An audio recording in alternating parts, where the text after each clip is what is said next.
This place is beautiful, Holmes. Its atmosphere is remarkably soothing. Let us find someone who could help us.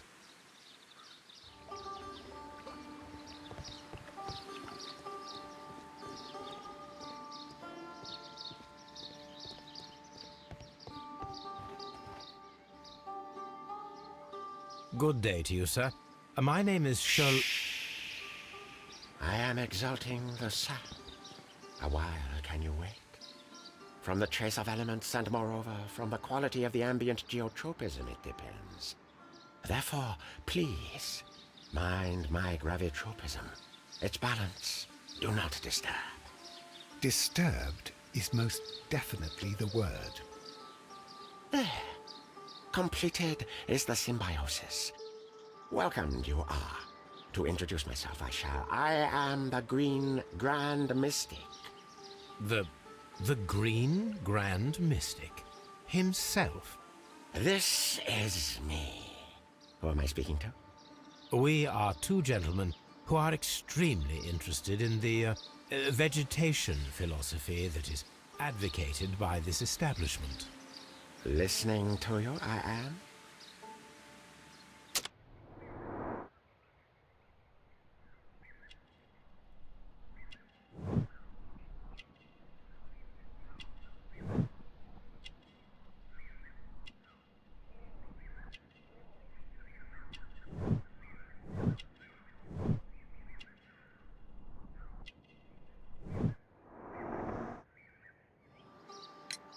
We should like to take a look around, to immerse ourselves in the wisdom that emanates from here. It is a school of anastomosis, the divine scholastic syndicate for vegetation veneration and meditation. You may say, the divine syndicate, glory to the eukaryotic. Only true devotees, those whose hearts are ready to spermatophize in sharing of knowledge, are permitted to physically enter our vegetable kingdom and its wisdom. And to be permitted, you must earn it, yes. Green Grand Mystic, we are ready to become devotees and gain access to your temple. What is the name of our Lord, our God King?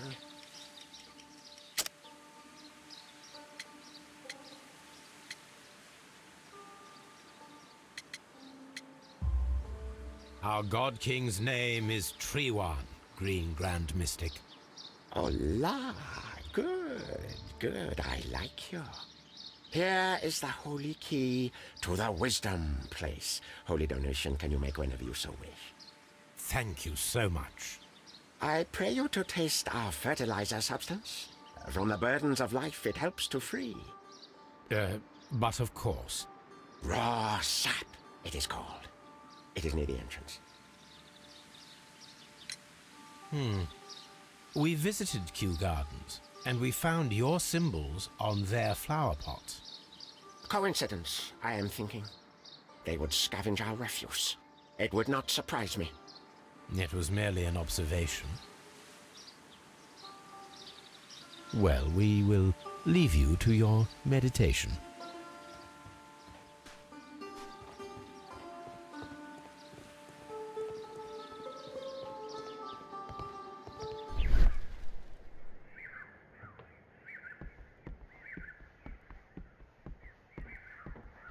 A fragment of a flower pot.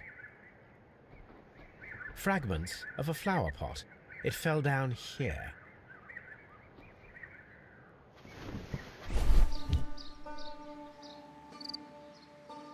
The Kew Gardens symbol.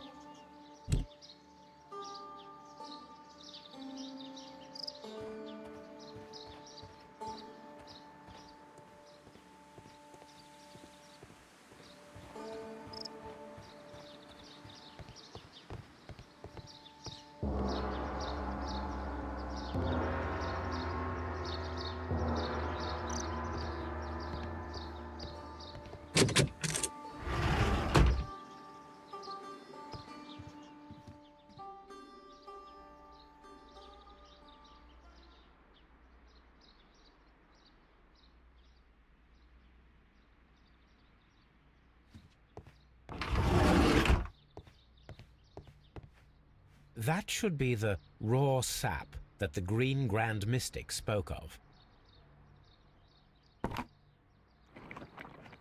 It is rather delicious, and of an excellent quality.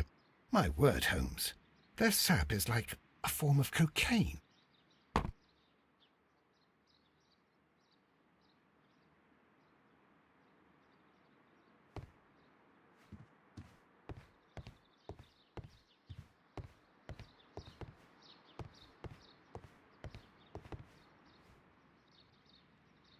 The list of plant friends and benefactors, lawyers, well-known manufacturers, political leaders.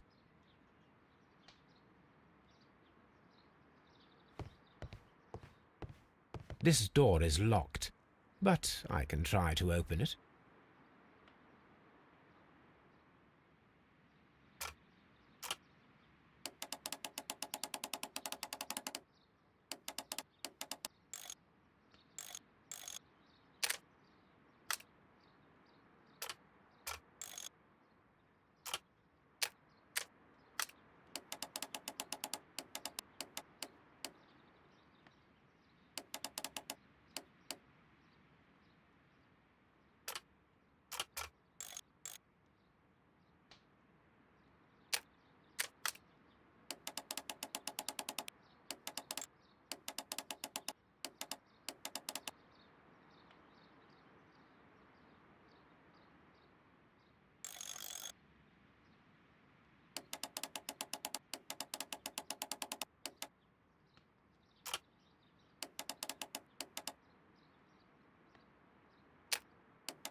These instruments are used for smoking opium.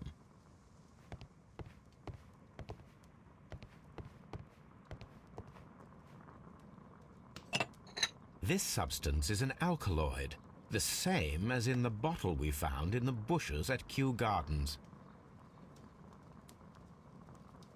This cabinet is full of chemicals. They are the same as the ones we found in the laboratory at Kew Gardens. That would be enough to perform the most difficult of chemical experiments.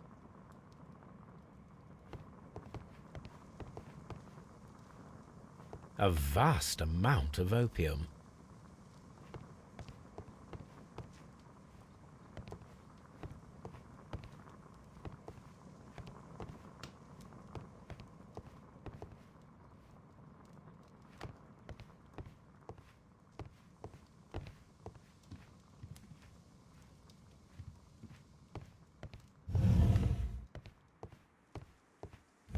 You came to make a donation? Glory to Triwan! This must be Triwan, the Divine Syndicate's god.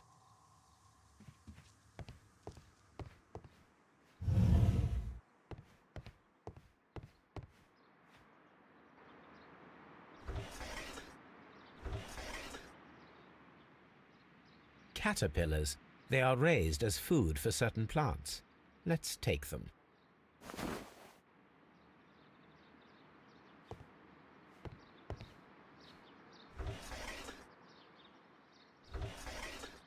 A tropical plant, nothing of interest. A tropical plant, nothing of interest.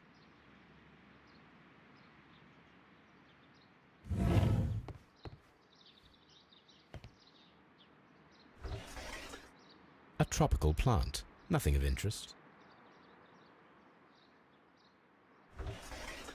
A tropical plant, nothing of interest.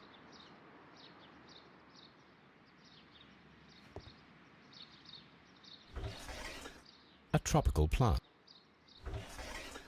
A tropical plant.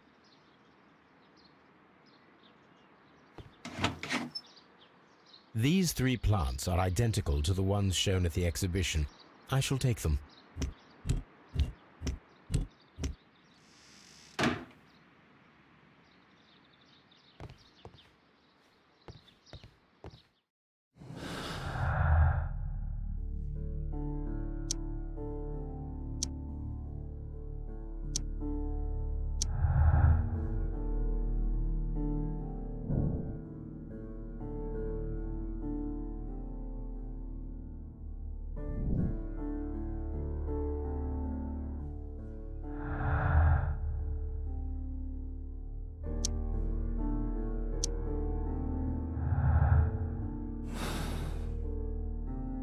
Perfect, Watson.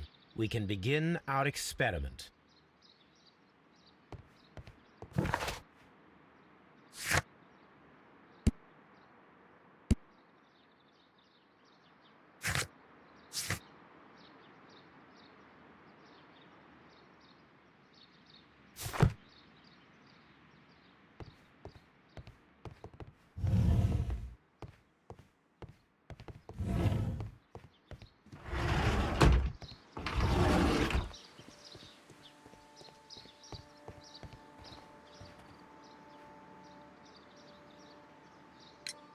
Do you have friends at Kew Gardens?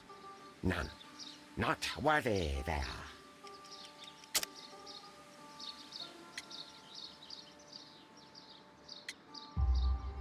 Nevertheless, we have seen Kew Gardens flower pots in your yard. How could they happen to be there? What? Our sacred place you permitted yourself to search? Sacrilege! No, really now. There was a theft of plants at Kew Gardens a matter of days ago, and we believe the pots we found here may be connected with it. Please tell us, were you involved? No. Those plants were ours. They had stolen them from us. How so? Their director, Dump, I believe. Done. Yes, that's what I said.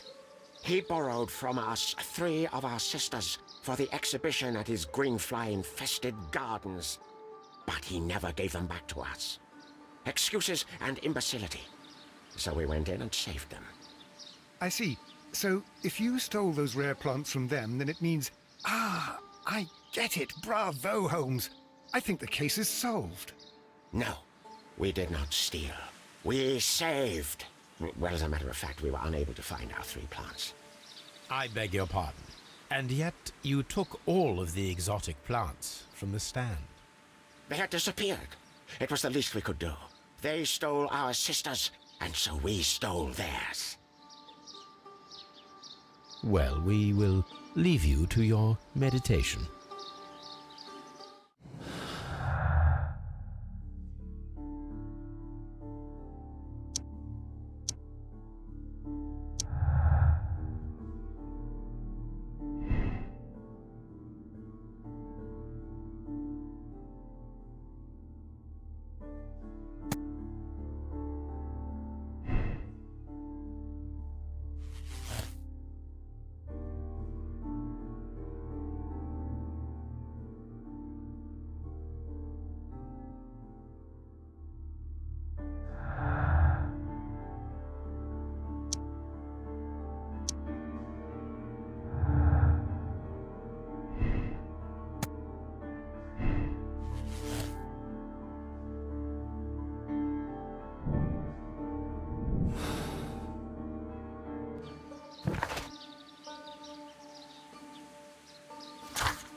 Oh dear, Toby.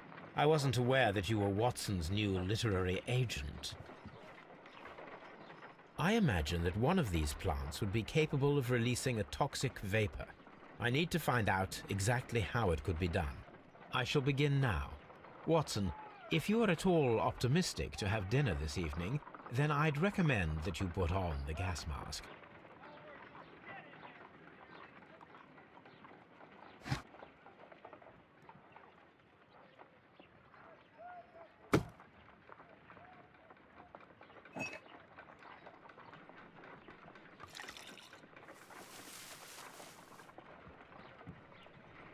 This plant becomes inactive after being drenched with alkaloid. It appears to open after being soaked with alkaloid.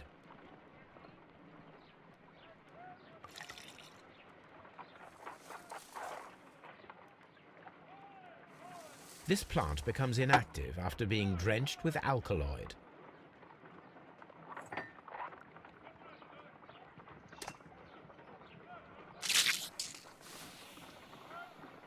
It closed again. I believe I saw a small cloud of gas. I wonder what secrets this plant is hiding. Perhaps if we agitate it to a greater extent whilst it is opened, it will reveal a little more.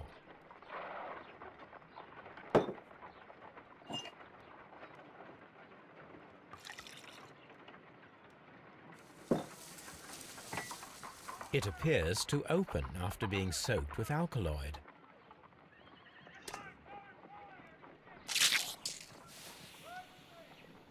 It closed again.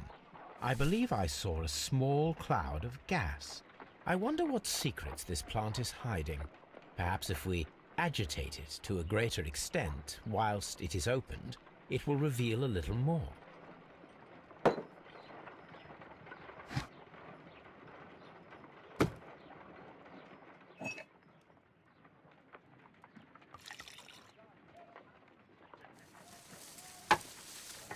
It appears to open after being soaked with alkaloid.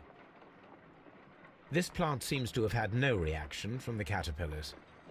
This plant seems to have had no reaction from the caterpillars.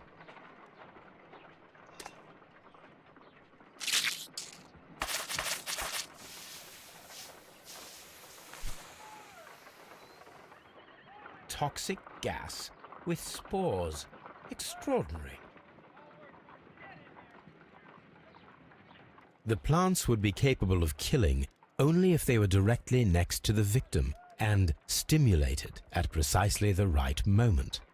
Let us take our caterpillars to the Colonial Collection Room. We may see things more clearly there. It is too early, Watson. Our suspects will be there. Let us investigate Kew Gardens one more time and ask some questions.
Can you tell me if you saw Mr. Montague Dunn on the day of his death?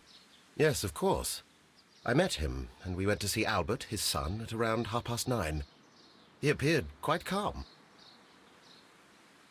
What were you doing on the morning of the accident? After paying multiple visits to Albert, I had a little talk with Miss White. Then I returned to my desk to complete some paperwork. Suddenly I observed that Mr. Dunn was not feeling well, so I ran immediately to fetch Albert. I clearly remember that it was around 10:30, for I was late that morning. Thank you, Mr. Hamish. We shall continue our investigation.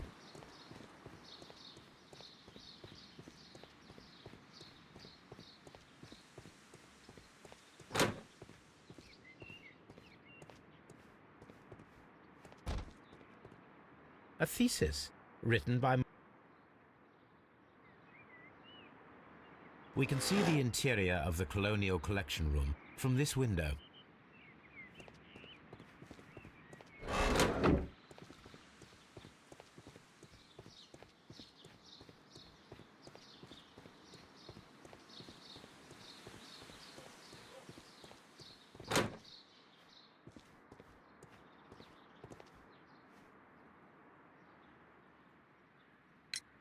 Your father's death does seem highly suspicious.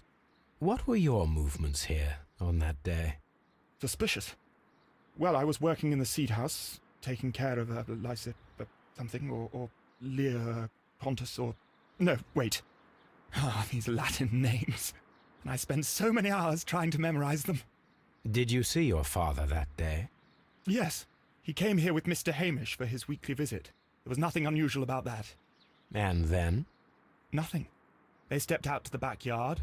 It was perhaps 20 minutes before 10 o'clock. Then about 10 minutes later, I saw my father heading for the dry tropics room while Mr. Hamish returned here.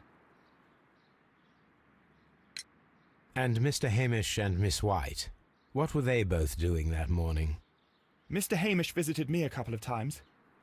I also saw him returning from talking with Miss White, and that was at 10 minutes past 10. But then he ran back here to me to tell me that my father was feeling unwell. We hurried across to the water lily room, and I found my father lying dead on the floor. Oh, my God. Thank you, young man. We shall see you again soon.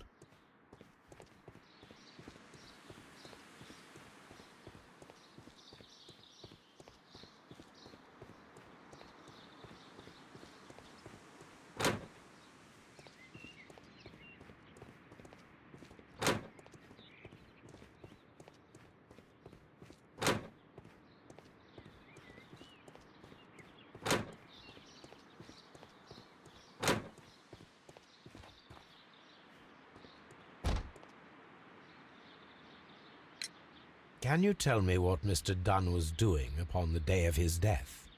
I can, but there is nothing very special to say. I was in the laboratory when I saw Mr. Dunn heading towards me. Tuesday is the day of his weekly visit. It was supposed to be at 9, but he was 10 minutes late, as usual. And then? Well, he came in to say good morning. Then I saw him spend 2 or 3 minutes by the plants outside the laboratory. After that, he ran out in the direction of the nursery, where Mr. Hamish was working. He was always in a rush during the inspection, you see. I would pity anyone who stood in his way. And that was the last time you saw him? Yes. I stayed in the laboratory until 20 minutes to 11, when I heard the cries of Albert and Mr. Hamish from the large glass house. I joined them as soon as I could, for I knew that something must be very wrong. What exactly were you doing in the laboratory? I was recording an experiment for my thesis.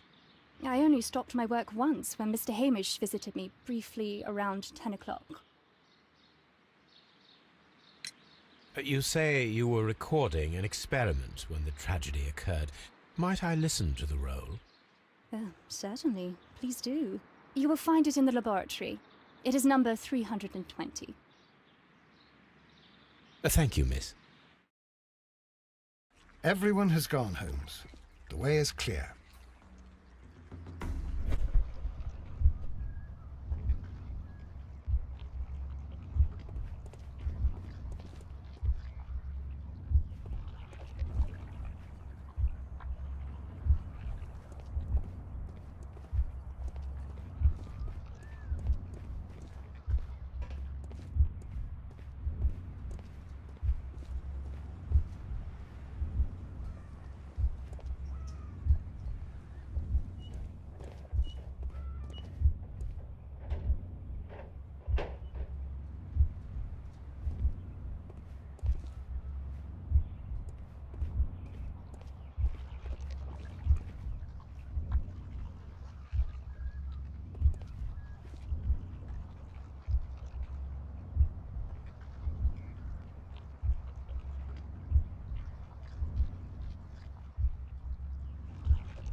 When Montague Dunn was standing close by the plants, the caterpillars were released and caused the deadly spores to activate.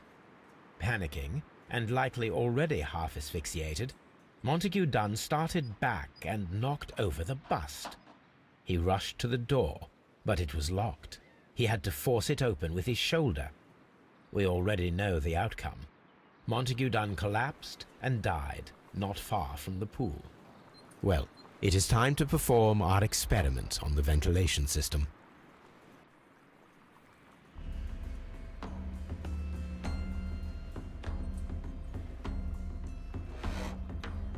The caterpillars could only fall from the ventilation duct. Our caterpillars are in place. I'll activate the ventilation system so that they fall down. Watson, stay here and observe. All right, Holmes.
The power is on.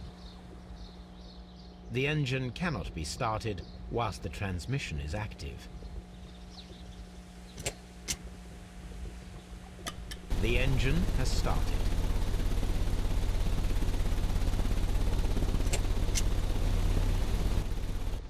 The ventilation system is working.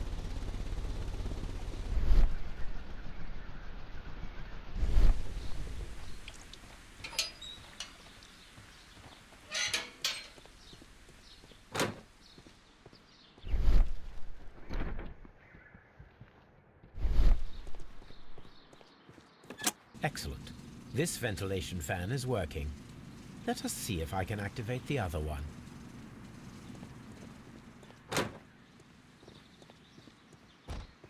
Nursery.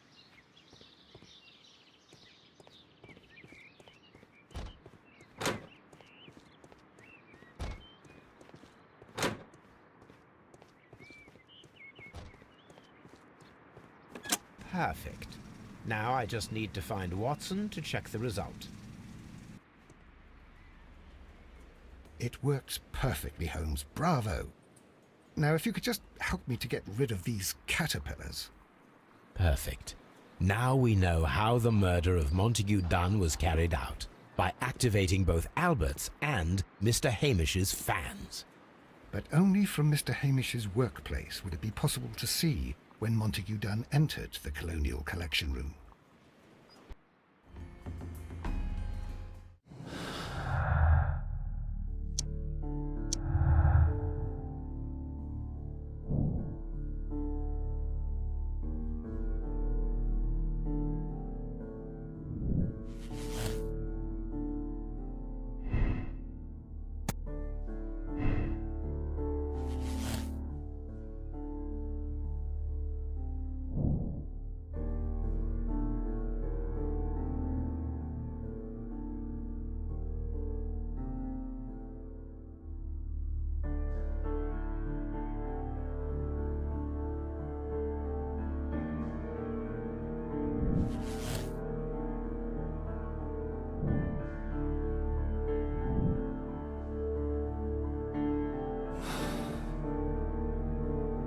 Let's go to Scotland Yard.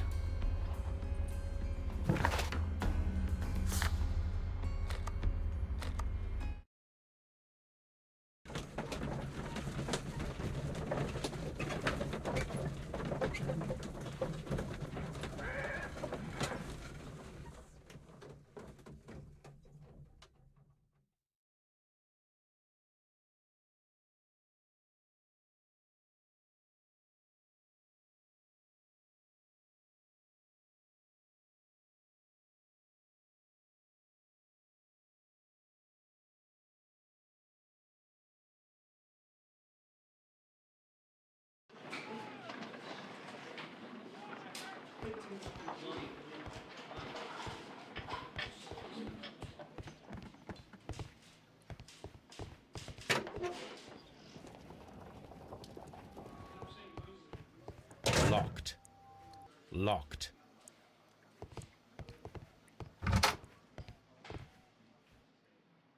Inspector, I believe that Martin Hamish is guilty of the murder of Montague Dunn.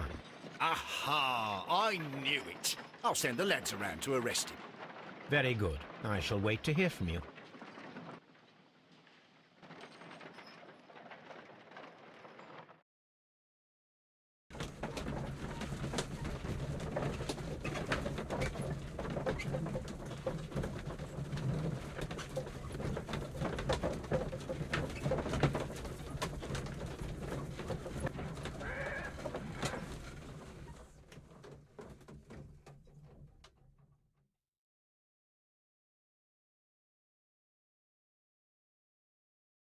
Inspector, I came here as quickly as I could.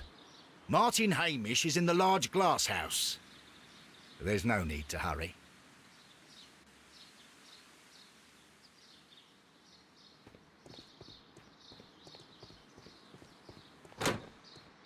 Farmhouse. Holmes, my God! Yes, we found him like that. Our messing around with the ventilation system didn't go unnoticed. Mr. Hamish realized that we knew. Inspector, could you arrange the body, please? I should like to examine it.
The mark around the neck is very visible.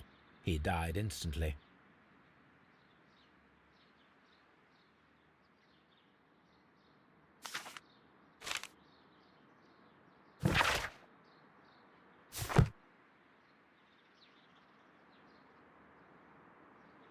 Holmes, his left shoe is unique. This anomaly is often a characteristic of... A club foot. Bravo, Watson. That is the key element of this case.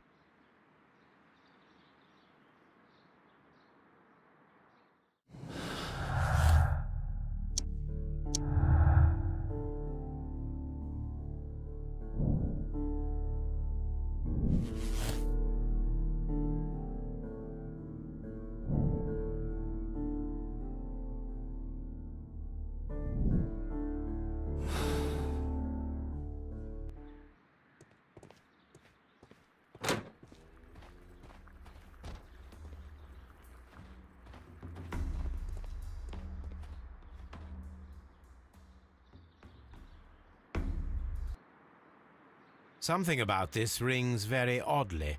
Why do you say that, Mr. Holmes?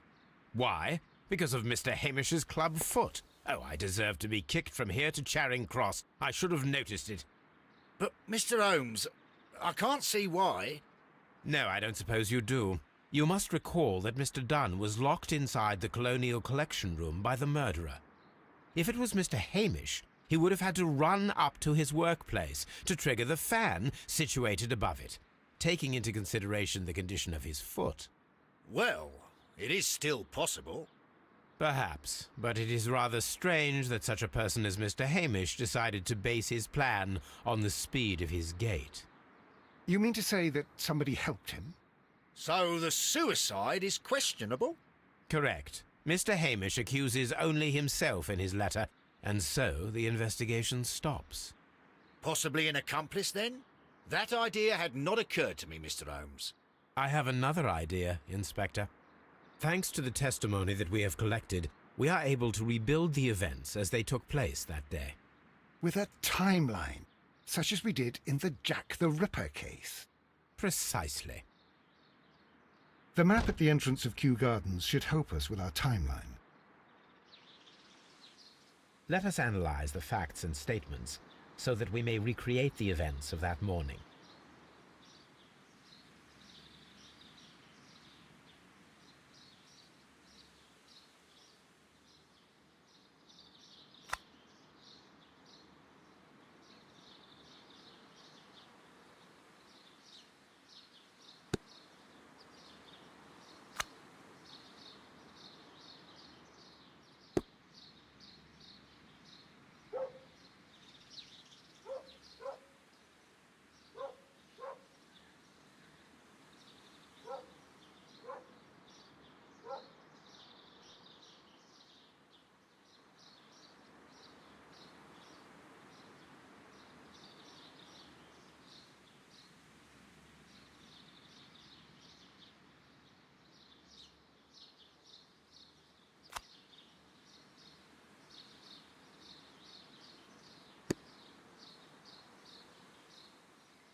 Let us summarize. Montague Dunn was poisoned inside the Colonial Collection Room.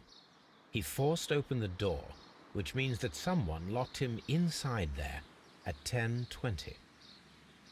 Martin Hamish was last seen at 10:10.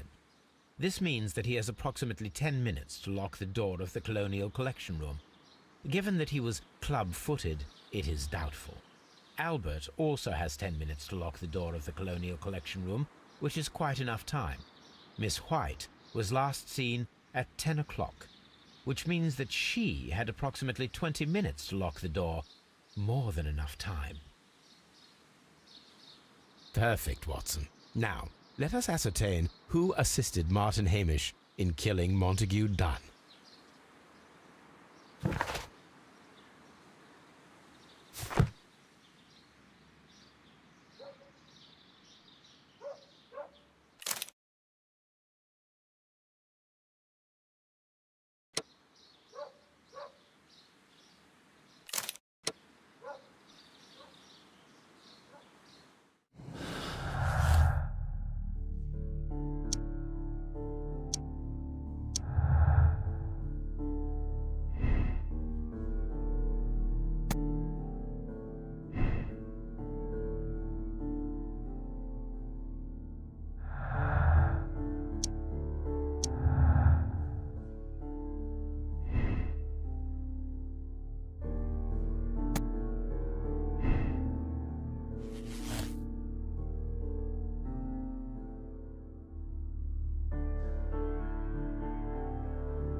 But Holmes, how can you be certain that we'll find Miss White here?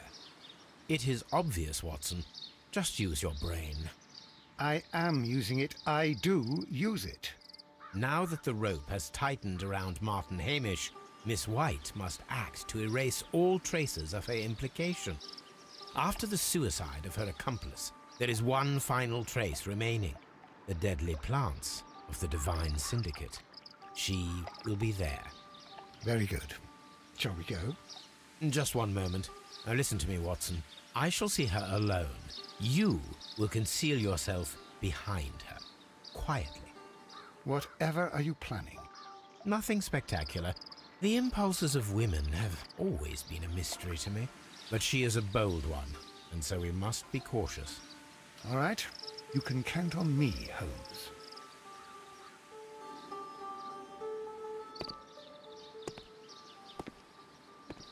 Mr. Holmes, good day to you. You do not seem surprised, Miss White.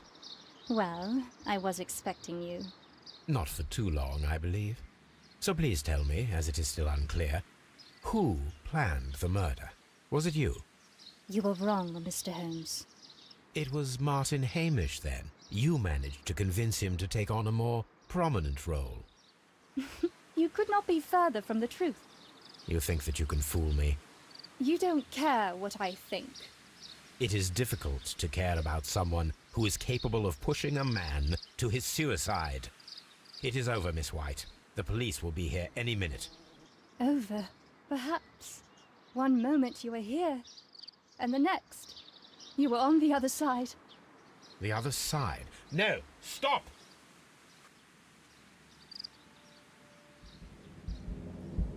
I beg you not to do this, Miss White. Don't come any closer.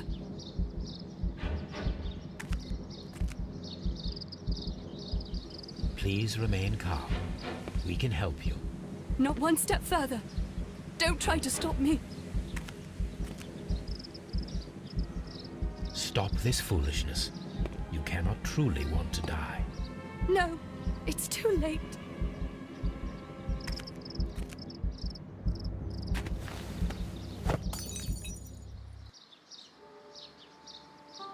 Well done, Watson. She was not faking. Miss White, you have no right to take your own life. Dr. Watson? Did you just save me? Or worse?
Where are you going, Holmes?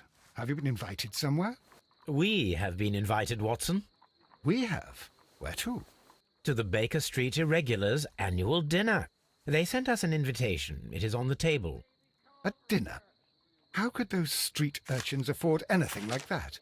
I can't understand your interest in them, Holmes. They're dirty. They wouldn't hesitate to steal your wallet. Watson, you should be excited. It is a secret dinner. Its location changes every year. Read the menu. Sounds mouth-watering. All right. We, the secret police of Baker Street, invite you, Sherlock Holmes, and Dr. Watson to our annual dinner. Menu, entree, frozen rat head salad. Is this a joke? Not at all. Pray continue. Main course, sow's udder in Danny Nutcracker's way. Sounds disgusting, Holmes. Hedgehog goulash. Street turnips in homemade juice. And it goes on. Ah, I can hear them on the stairs now. Oh, we can't go there. We can't eat that.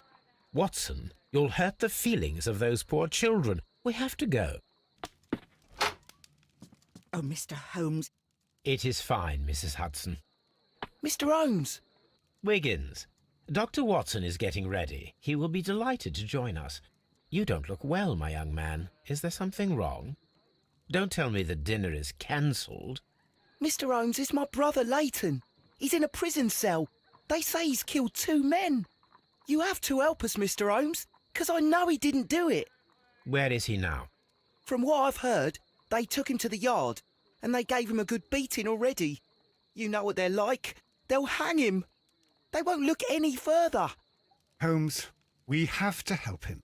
Well, and forget about the dinner. Wiggins, I'll take the case. You're fantastic, Mr. Holmes. I'll be waiting for you at the crime scene. You'll be there, right? It's on Half Moon Street in Whitechapel. Very well.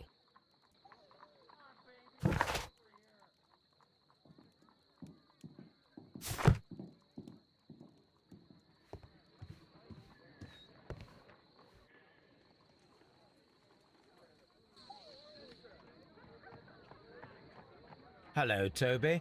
All you need now is a shawl and a mop cap, and you could be Mrs. Hudson's younger sister.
Please, gentlemen, leave the scene now.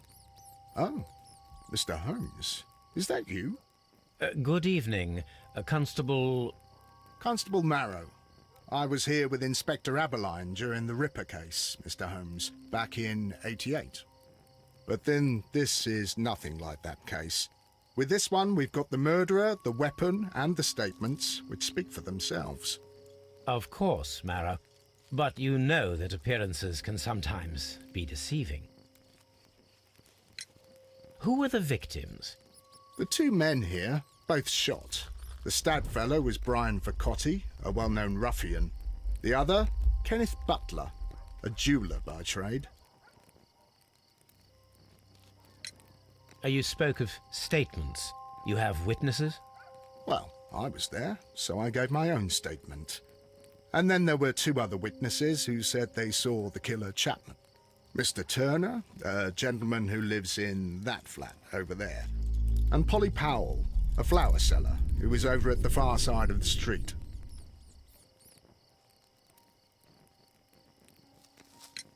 So, Constable Marrow, I should be delighted to hear your testimony. I was standing at the north side of Half Moon Street. That was the side that you came from. But you would have been unable to observe this part of the street, where we are standing now. That is correct. But I saw the two victims slowly enter Half Moon Street, and then shortly after, the fireworks started. A few minutes after that, the fellow Chapman rushed towards me and ran into Half Moon Street. Please continue. I didn't pay attention, but suddenly I heard a woman's cries and police whistles on the other side of Half Moon Street. I rushed over there and I saw the two dead bodies on the ground. When I reached Whitechapel Street, I saw Leighton Chapman. He'd been caught by two police constables. Did you hear the shots? I didn't hear any shots. The fireworks were all over the sky. They were so loud I couldn't hear anything else. What were the fireworks in honor of, Constable? Well, today's Queen Victoria's birthday, Mr. Holmes. Ah, yes, I appear to have lost track of the days. It is May now, of course. Constable Marrow, what else caught your attention while you were running through Half Moon Street? I saw nothing but rats, and I took the time to light every corner with my lamp.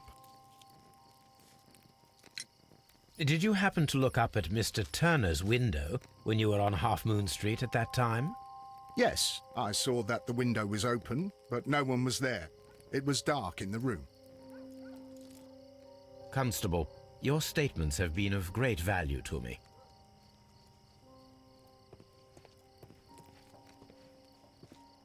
A fairly long pole with a forked end.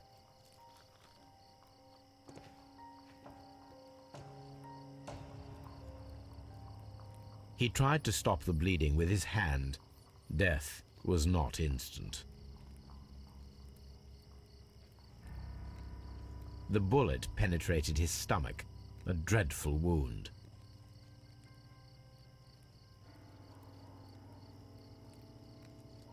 A tattoo from Westgate Prison. Vacotti must have done some time there.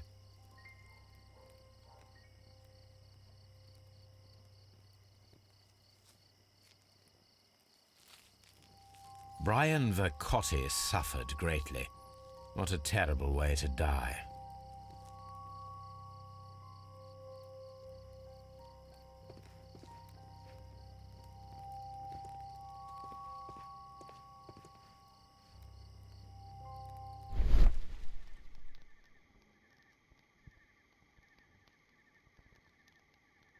A piece of wood that has stuck between the cobblestones. Let us take a closer look.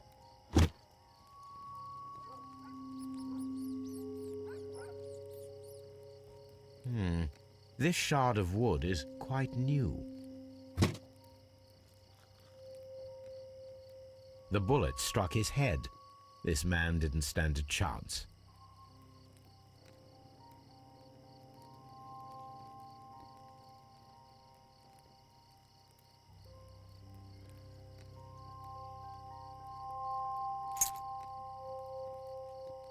This is an ordinary key.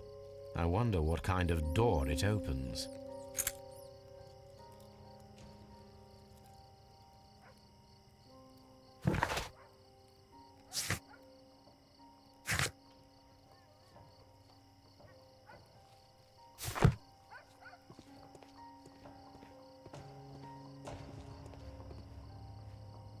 Good evening, Mr. Turner.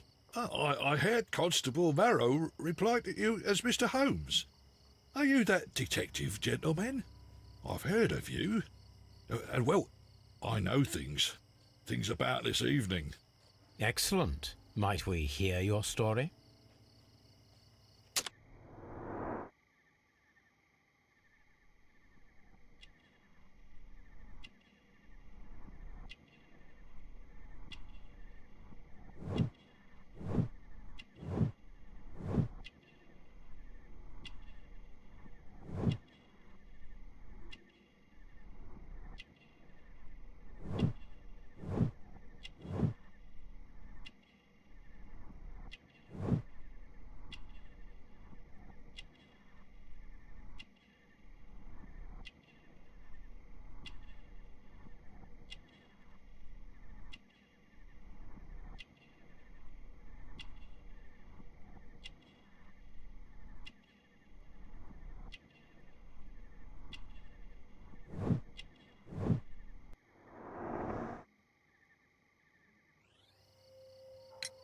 Could you tell us everything that you may have seen or heard?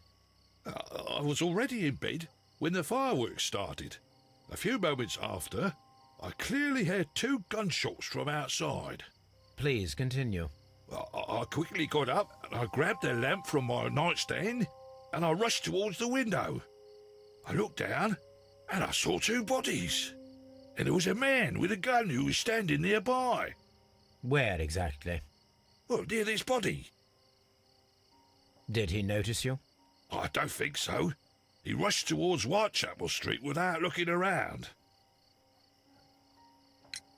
Mr. Turner, did you see anyone else in the street? No, I saw no one but that man, the murderer, the fellow they caught. Were the 2 shots you heard consecutive? Yes, there was a very short pause between them, and they sounded different somehow. It seemed to me that the second shot was louder than the first. That is an interesting comment. Mr. Turner, what were your actions after you stepped up to the window? I was afraid that the man with a gun might return, so I stayed close to the window till I saw the policeman coming in the Half Moon from Whitechapel. Then I walked out to tell them everything I saw. You have helped us a great deal, Mr. Turner.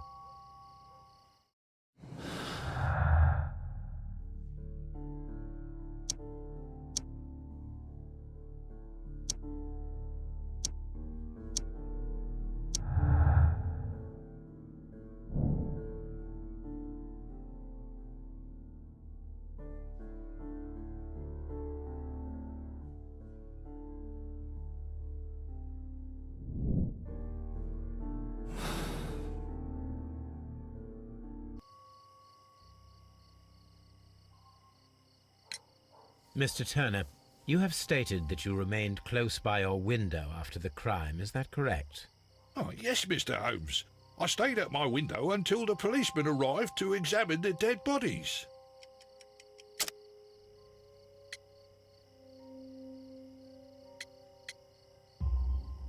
That is very interesting, Mr. Turner. Constable Marrow stated that he did not see anyone at the window when he was running through Half Moon Street. Well, I think Constable Marrow and me, we might have been distracted by the whistles and shouts coming from Whitechapel. We could have missed each other somehow. You understand what I mean? It was a bit of a stressful moment, to tell you the truth, sir. Allow me to form my own theories, Mr. Turner. Would you mind showing me the view that you had from your window? Not at all, Mr. Holmes. Please, follow me. Mr. Turner appears to live very modestly.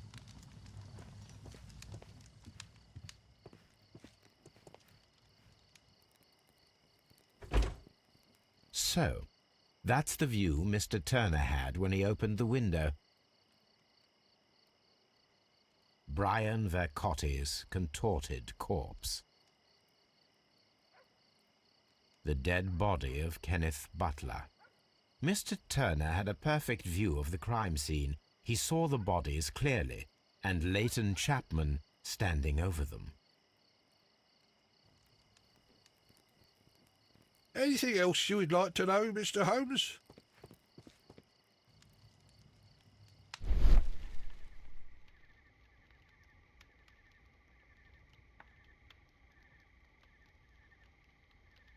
There are pieces of shredded paper scattered over the table. This kitchen knife is quite sharp. This kitchen knife was used to cut the paper.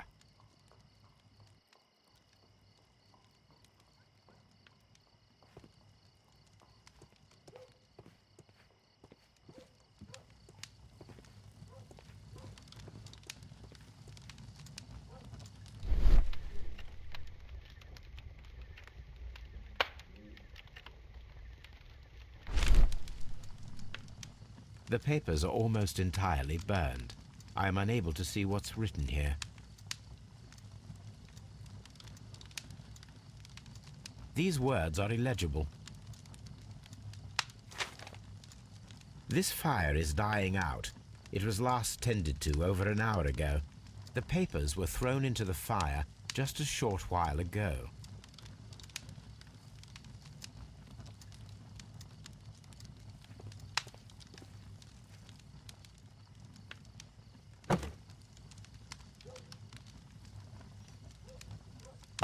A perfect match. So, Mr. Turner broke his stick when it became stuck between the cobblestones. He did not mention that he was so near to the victims.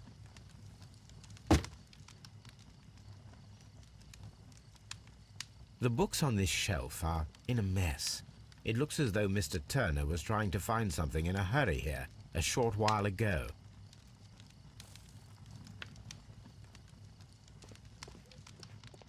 Mr. Turner was roused from his bed by the sound of gunshots.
So Mr. Turner used a book to hide an object that he found on Kenneth Butler's body.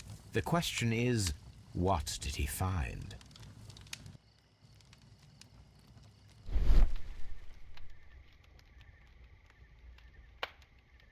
I can see prints from greasy fingers upon the cover of this book. Let us take a closer look. Well now, what a find! A precious jewel, concealed inside a book. A bracelet with a unique ram's head design, a distinctive feature of ancient Grecian artifacts, probably of the Hellenistic era.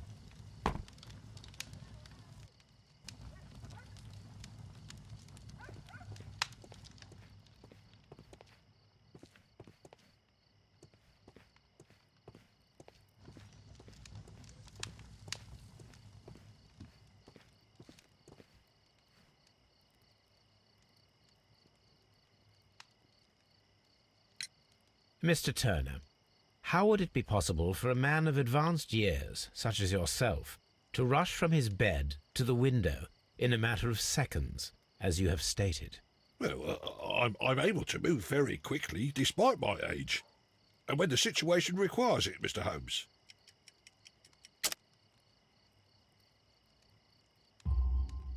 I highly doubt that, Mr. Turner. I observe that you suffer a severe limp due to your injured right leg. It would have taken at least 10 seconds for you to approach the window. That means you could have easily missed something or someone in Half Moon Street during that time. You're right, Mr. Holmes. I could have missed something. But it did seem to me that everything happened so quickly. Time can pull tricks on you.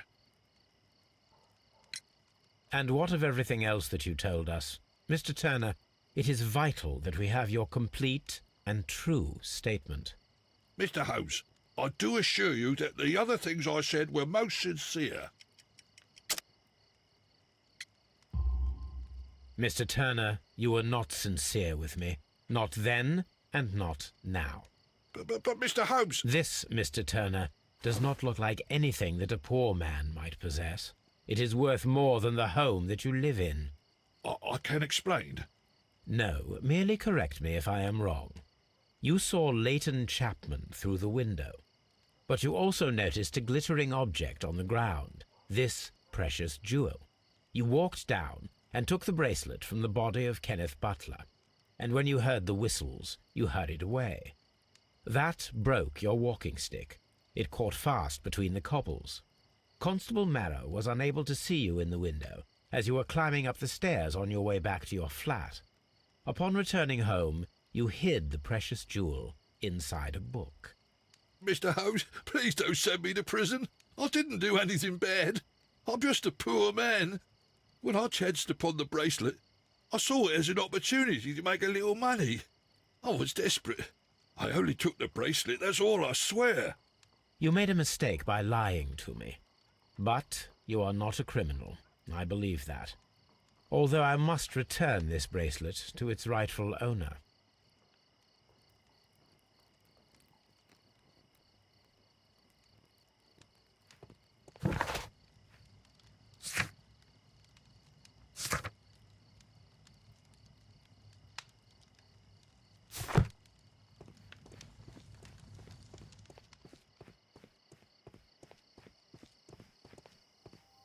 Mr. Holmes, did you see my brother at Scotland Yard? Is he all right?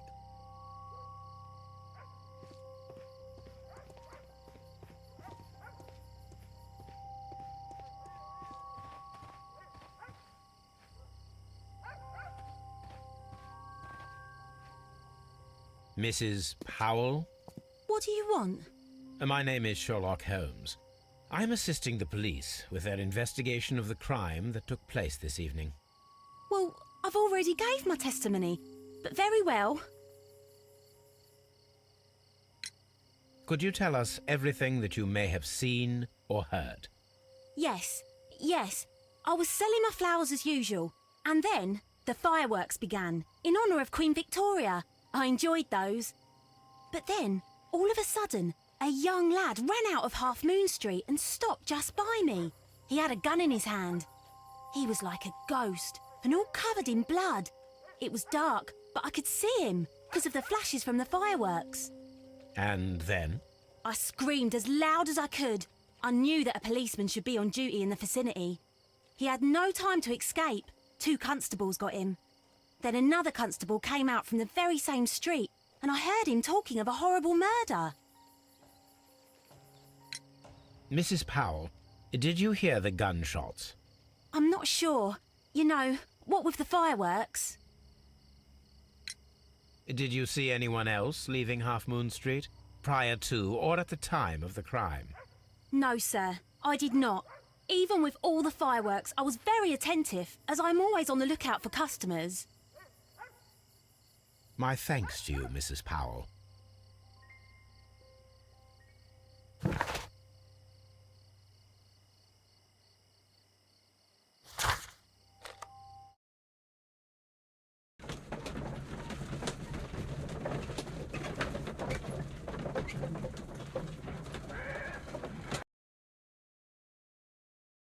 Mr. Holmes, whatever brings you here so late at night? I'm interested in the case of young Leighton Chapman. He was arrested earlier this evening and accused of a double murder. I beg your pardon? That case is quite clear to the police.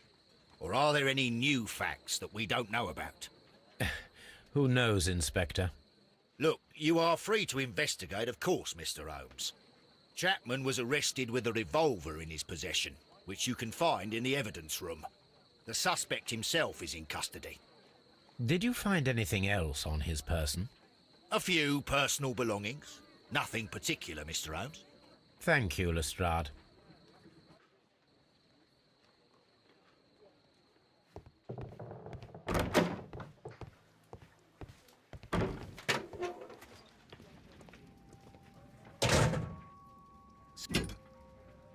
It seems as though the shells were not removed from the cylinder.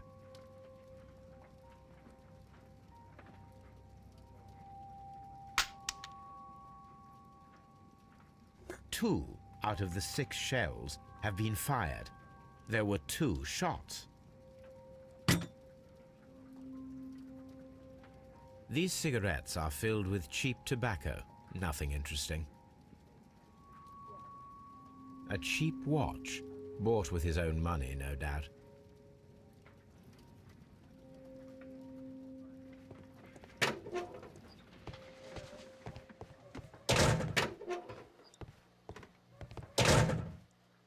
Please.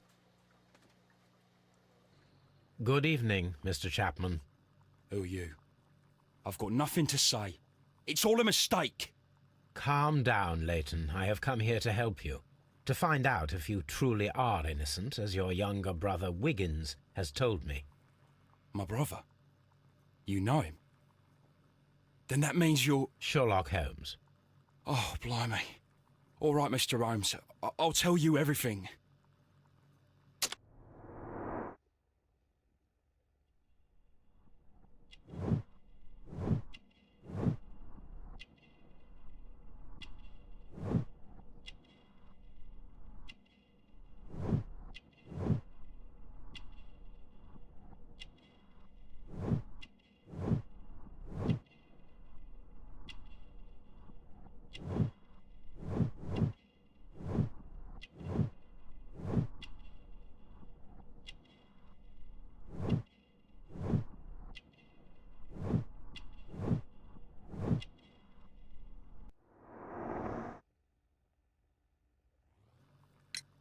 Good.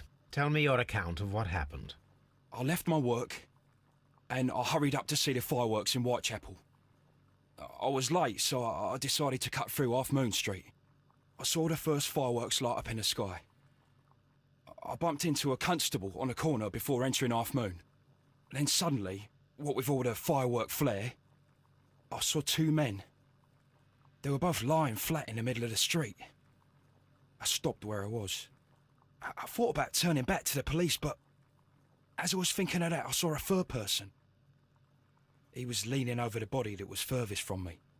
The second I saw him, he raised his head. and he stared at me. In a flash, I saw his gun, but he made a dash for it instead and he escaped through Whitechapel Street. So you might still have had time to return to the constable. I panicked. I didn't know what to do.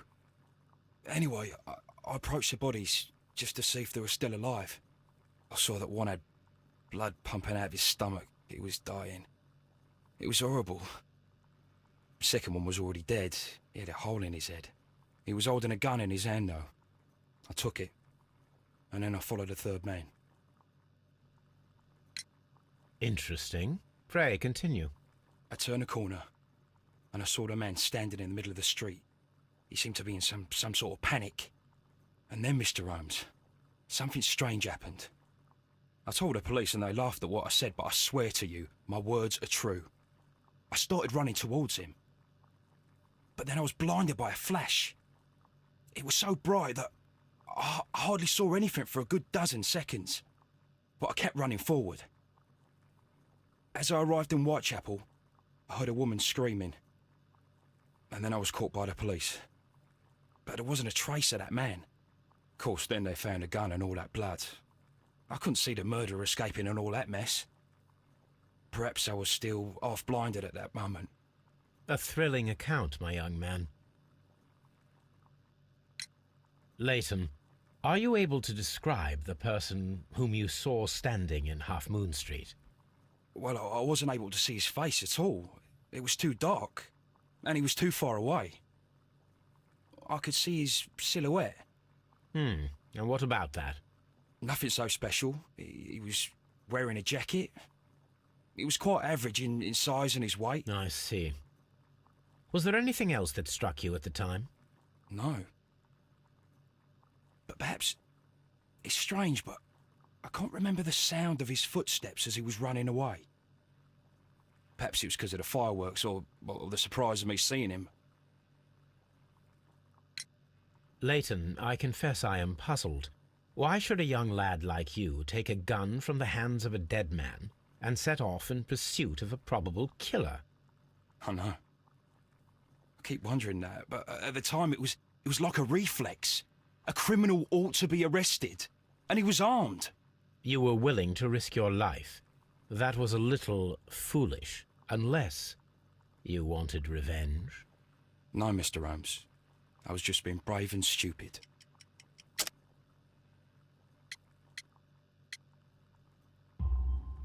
I'm sure that you were, but I believe that you may have recognized one of the victims, Brian Vercotti. You knew that gentleman well, did you not? However could you know that?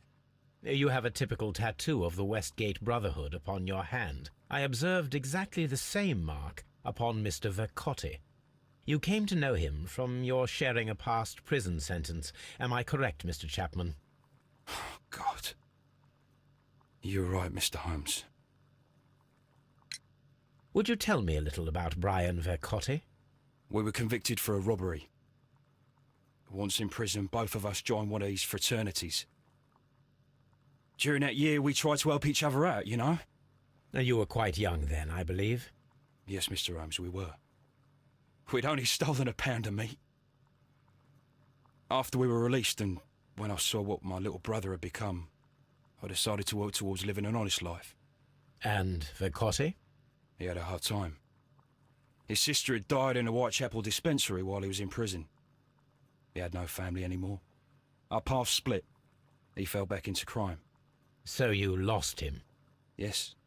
And for around 2 years, I heard no news of him at all. We shall see you soon, young man.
That is not the one I need.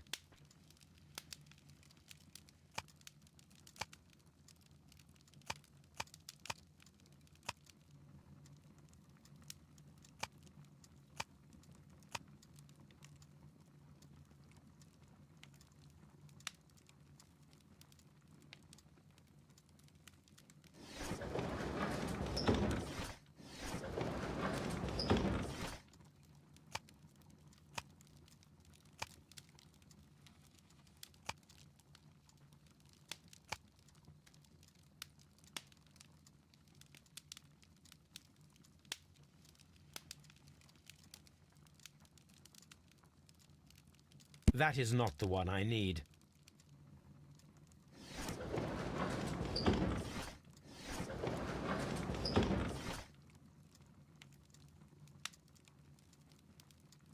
That is not the one I need.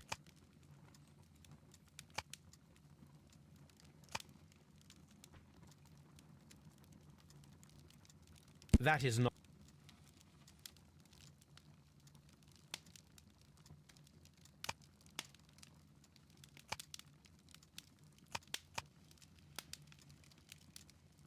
That is not the. That is. That is. That is.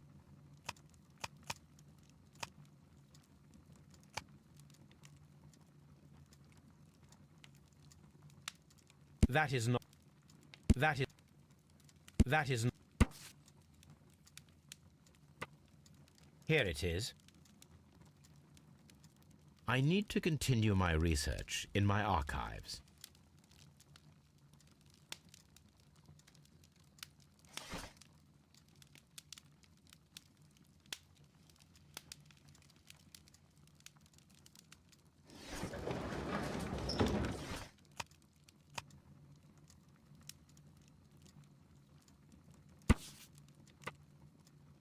Here it is. One of the victims, Kenneth Butler, was involved in the story of the stolen Hellenistic treasures. A visit to his pawn shop should tell me more.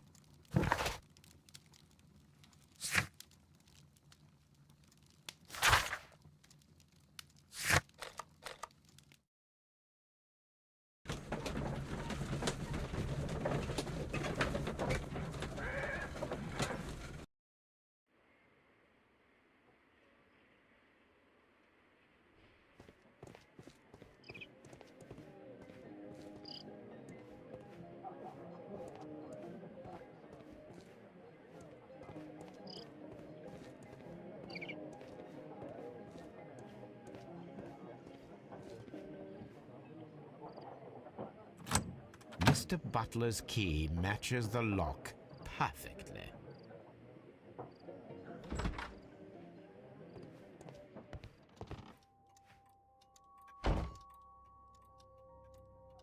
Crampons and a sharp ice axe would only be brought here by a mountaineer.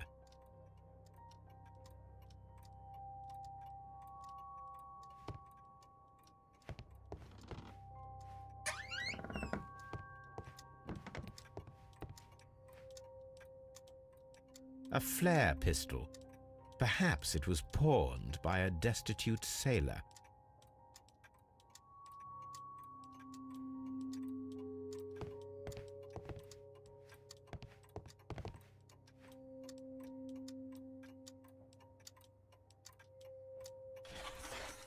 It looks as though Mr. Butler kept a careful record of his operations.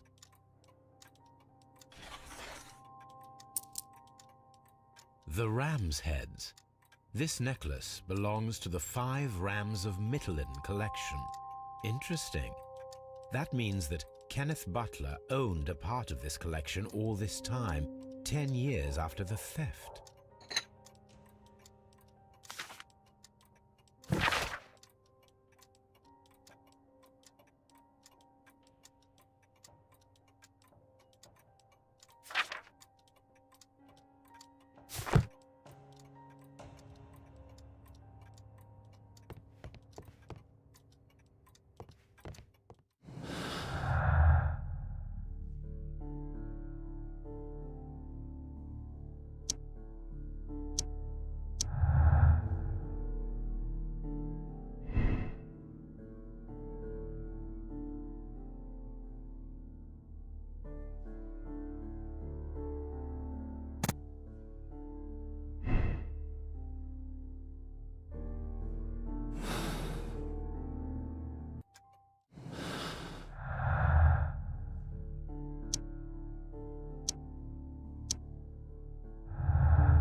What's up with you, lad?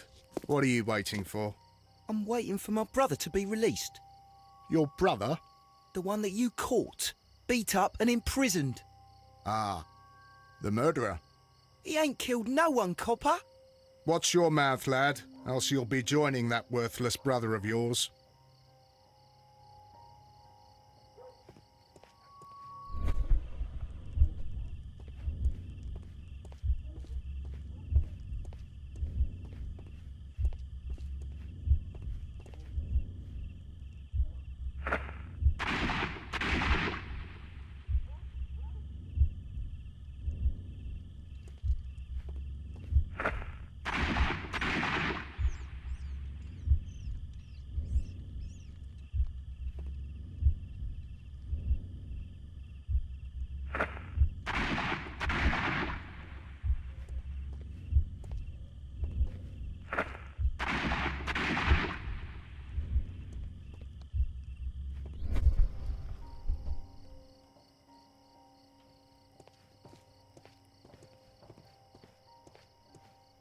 I am unable to see any higher. I need to find something to lift my lamp.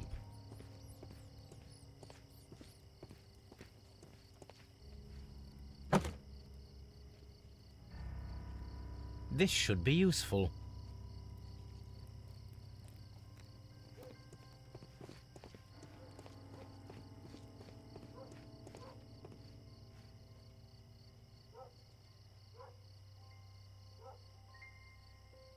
Nothing interesting here.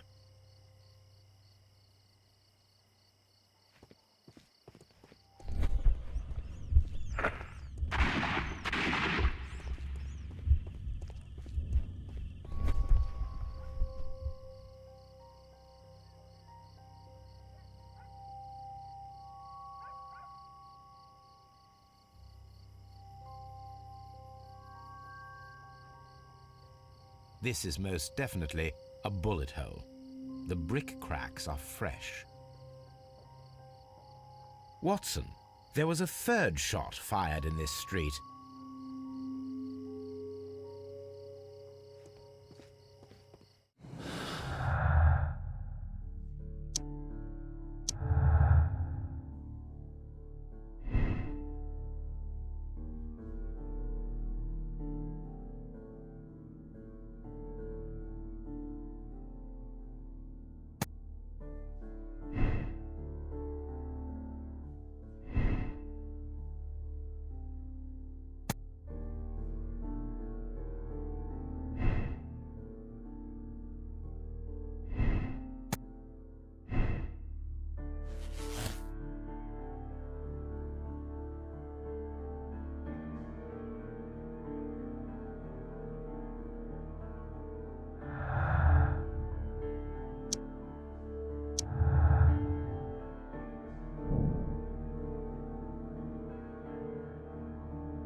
Constable Marrow, I would value your assistance in this investigation.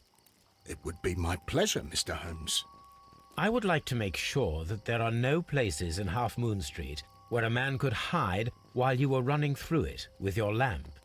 All right, Mr. Holmes, what should I do? Take your lamp and start walking, just as you did before, and try to find me. Understood.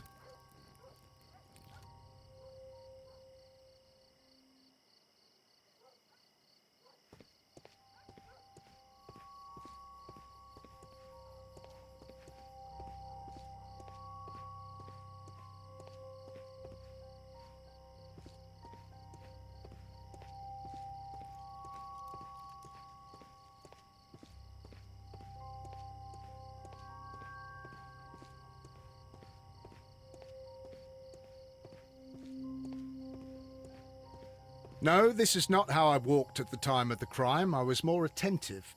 Let's start over again.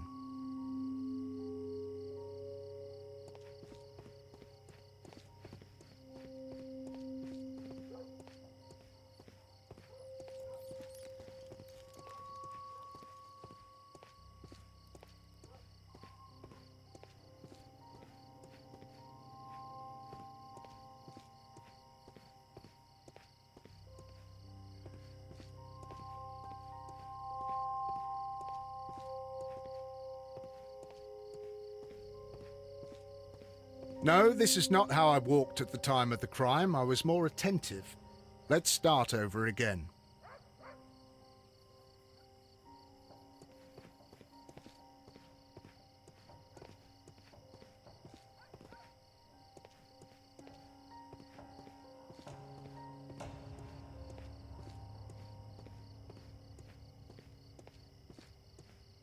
I can see you very well, Mr. Holmes.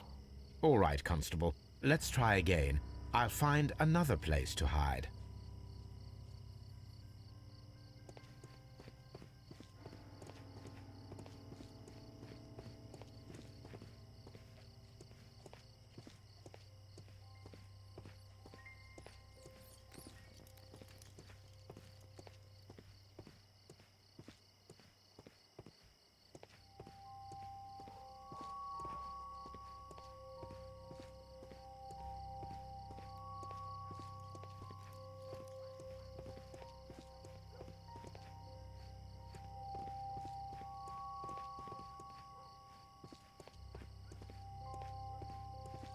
No, this is not how I walked at the time of the crime. I was more attentive.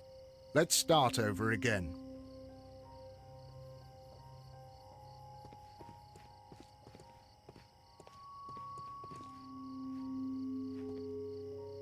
Here you are, Mr. Holmes.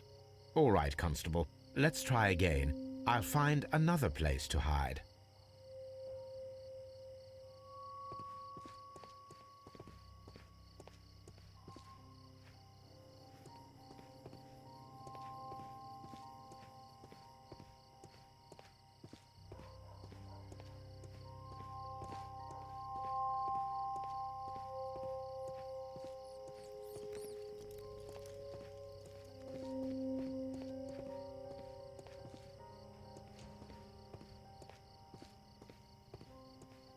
Mr. Holmes, it wasn't difficult to find you at all. It is obvious now. No one could escape Constable Marrow's lamp while hiding in the street.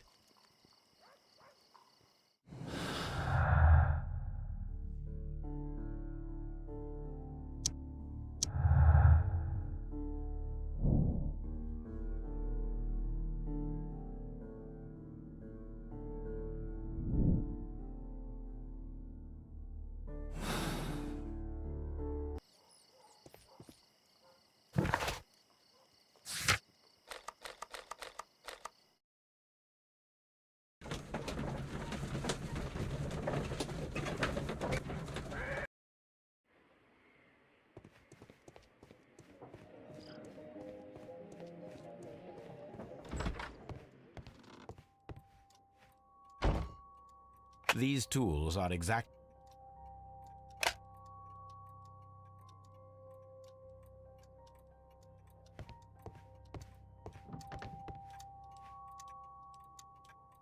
This is exactly what we need in order to imitate the flash of the fireworks.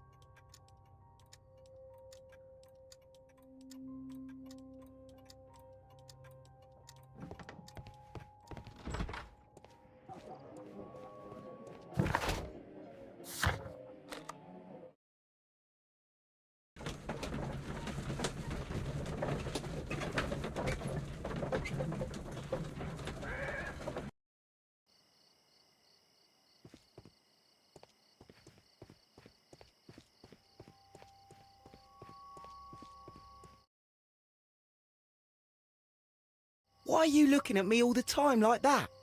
I'm just watching you, lad. I never know what to expect from people like you. People like me? Yes, street beggars and thieves. I ain't a thief. Oh, no? Then where did you get whatever it is that you're gnawing on? I very much doubt that you bought it. What ain't seen can't hardly be stolen.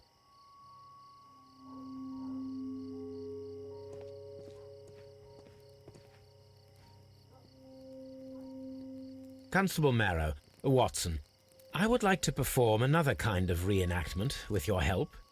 I'm listening, Mr. Holmes. I want to check if Leighton's testimony can be trusted. If someone could vanish into thin air at a specific moment. But Holmes, I don't see how. I am going to be the mysterious gentleman whom Leighton followed. I will stand exactly where he saw him before he was blinded by the flash. Watson, you will be Leighton. When I fire the signal flare, you should start to chase me. I understand, Holmes. You, Constable Marrow, just play your part and do exactly as you did. Just, please, wait 5 seconds after the signal flare. I doubt that Polly Powell would have screamed any earlier. As you say, Mr. Holmes. Let us begin, then. Catch me if you can.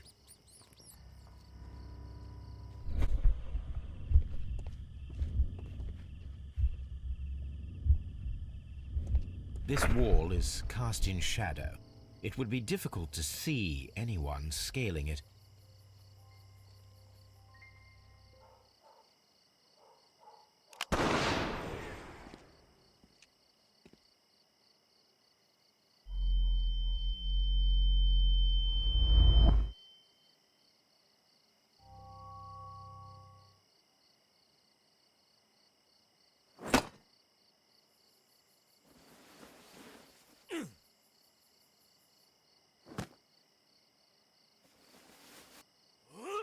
I can barely see anything.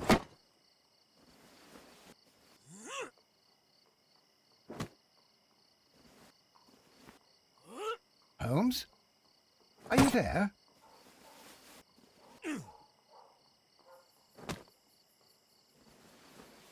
Where is he? My God, a man can't just disappear like that.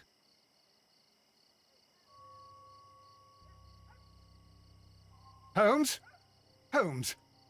Where are you? I cannot see you, Mr. Holmes. Dr. Watson, it seems that Mr. Holmes has disappeared. Don't worry, gentlemen, I am up here, above your heads. How on earth did you get up there, Holmes? I am using crampons and a climbing axe, although the person we are looking for did not leave any traces of such tools. Constable, is there any way to get to the top of this building? Yes, Mr. Holmes, I can show you. The door to the building can be found from Whitechapel Street. Gentlemen, I am on my way down.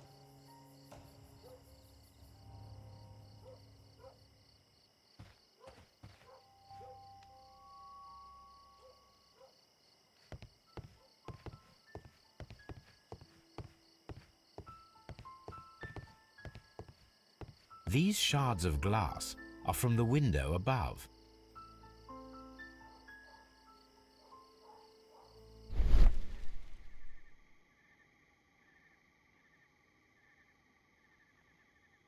A cluster of thick black threads. They're unusually strong. I should examine them under the microscope. It's empty. Someone broke through the window to get inside the attic, but in his haste he ripped his jacket. We can conclude that the person whom Leighton saw climbed up the wall, broke into the attic window, and escaped through the hatch.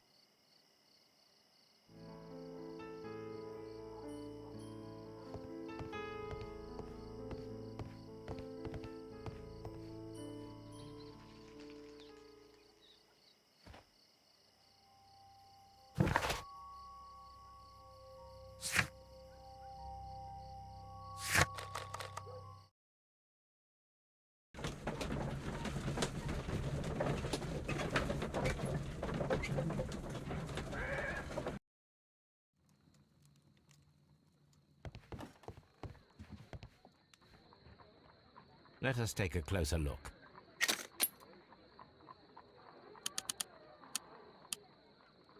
It is not a thread, but a hair. I very much doubt that it is human.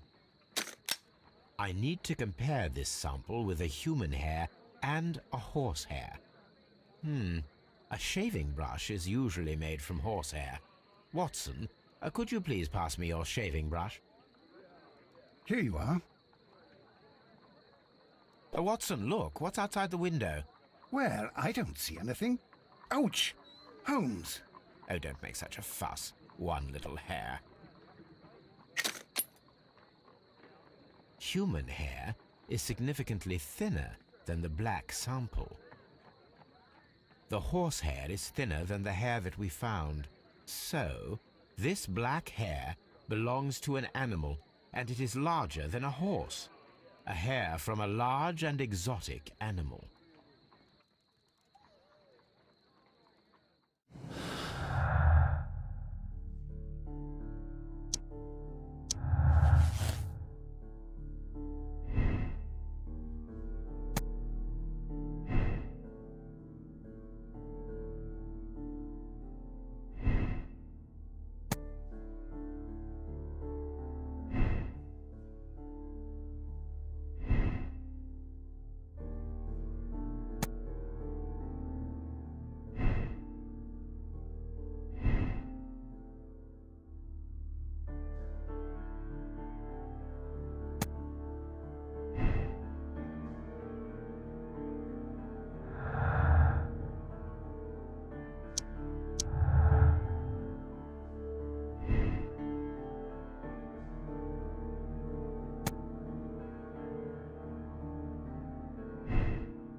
I'm always wondering what's on your mind, Holmes.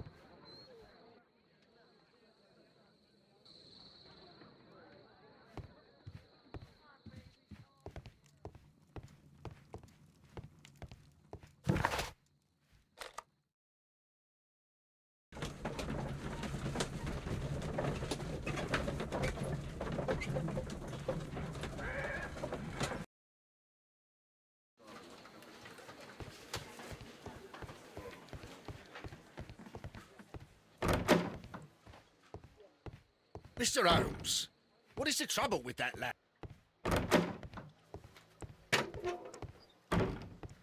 Tell old Vince that I'll be...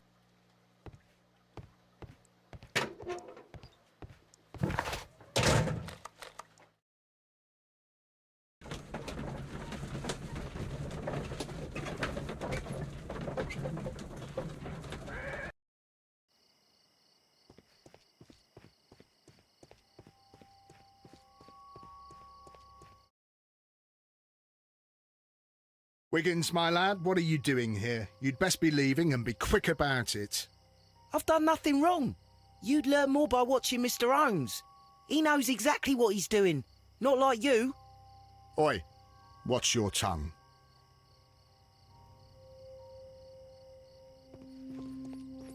It would be my pleasure to assist you with your investigation, Mr. Holmes.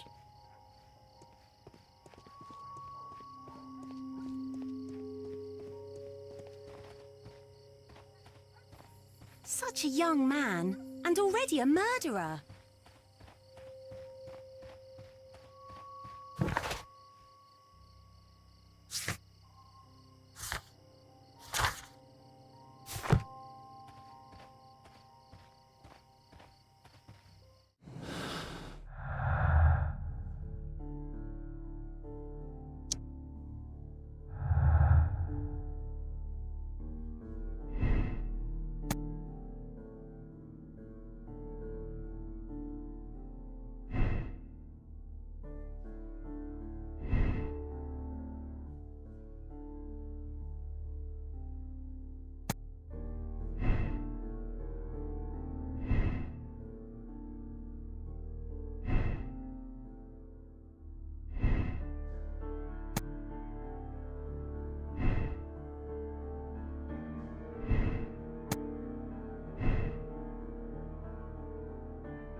Mr. Holmes? We have good news for you, Wiggins. The investigation has proven very interesting so far. We found facts and details that confirm your brother's innocence. I knew it, Mr. Holmes. But for now, Wiggins, we need your help. Anything you like, Gov. I need you to locate a circus that has stopped over in London. It needs to have disposed of at least one exotic animal, a very large one. You can count on me, Mr. Holmes.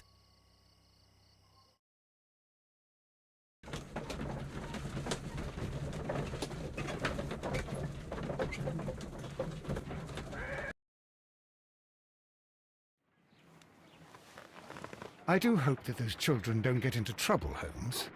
Don't worry, Watson. I predict some news in 7 seconds. Mr. Holmes, we found it. Here it is. And this is a young Indian elephant, the highlight of the show. Duval Brothers, a well-known travelling circus that is currently stopped in London. I believe that is exactly the type of circus we are looking for. I'll pay it a visit.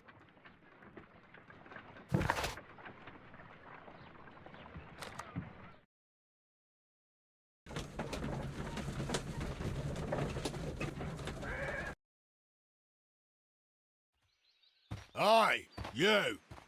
Stop right there. Good morning, sir. Pardon me, but why am I not allowed to walk around here? Because it's private. Well, I only wanted to meet the artistes. Hmm? You're wanting to apply for... Nah, you don't look like the type of, artistic lockpicker that we're looking for. You might be surprised. What? Nah, I don't think so. Clear off. You're a bit slow to catch on, eh? Get...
Spectacles are unpopular among thugs.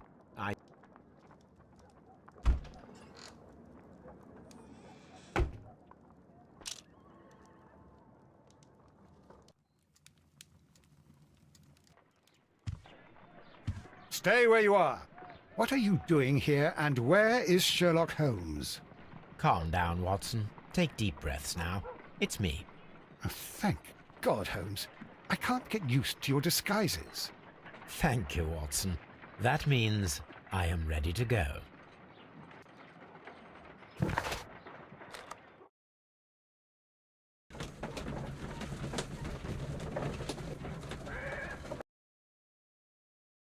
Who are you?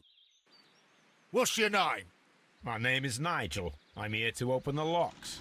Talented, eh? Let's see. Go inside the marquee and show yourself to Charles Foley. And I'd highly advise you not to trick him.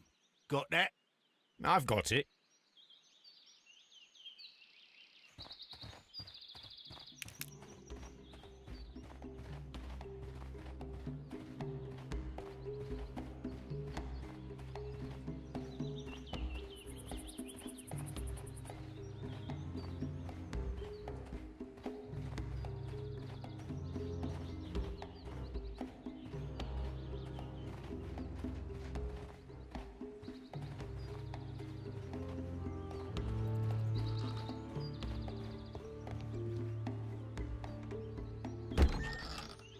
So, everything is here, just as you asked.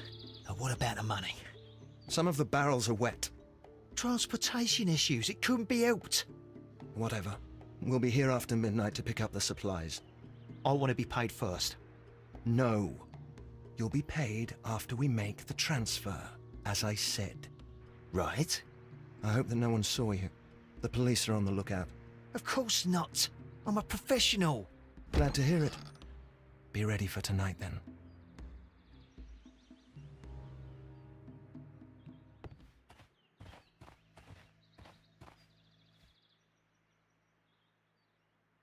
This wooden barrel is damaged.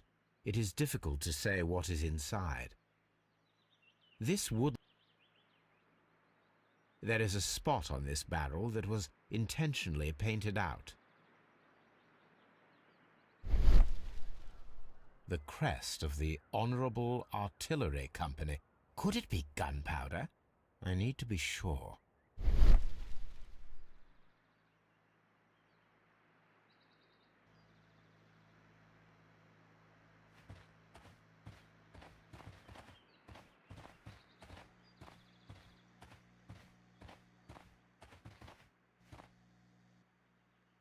This printing press is old, but still quite capable of printing hundreds of pages per day.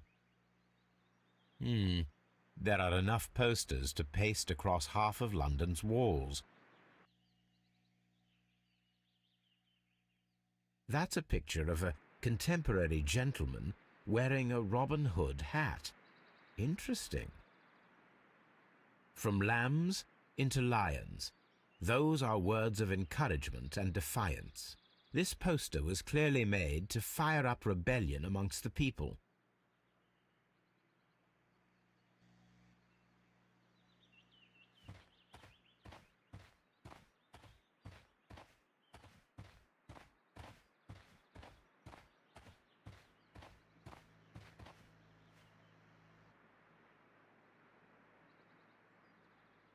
The barrels are roughly clustered. It seems as though they were brought here in a hurry.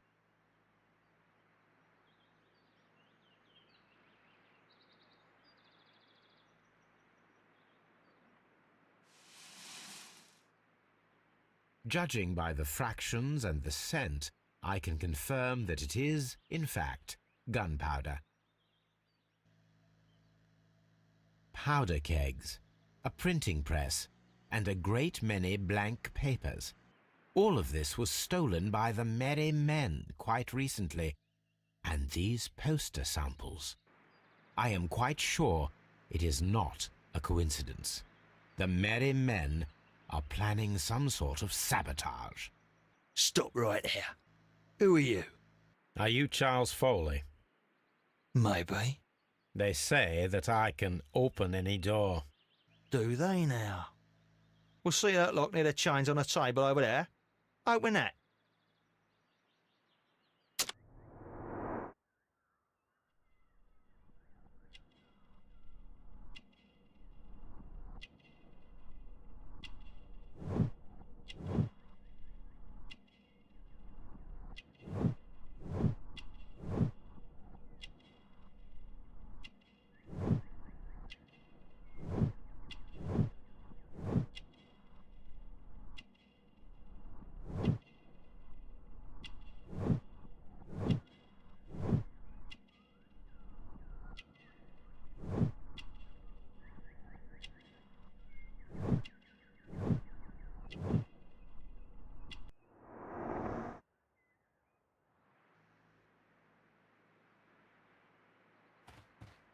you still temporary with that lock?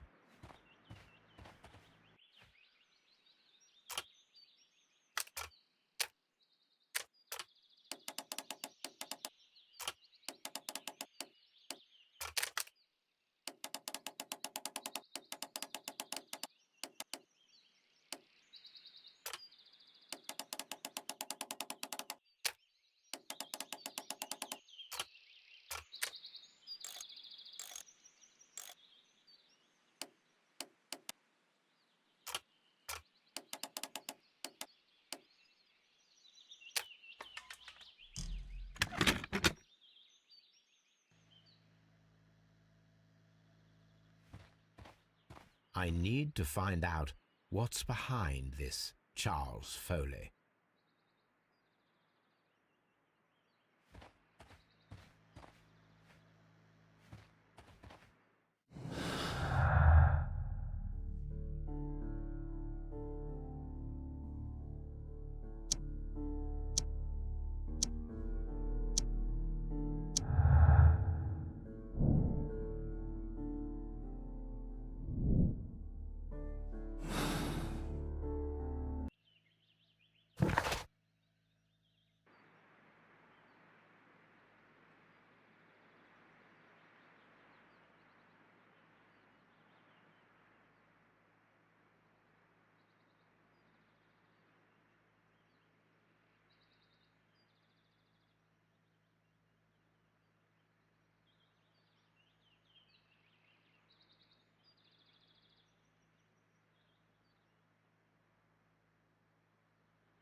Oh. Well, they're right. What's your name? Nigel Shirley, from York. Ah, Nigel from York. Never heard anything about you. How'd you hear about me?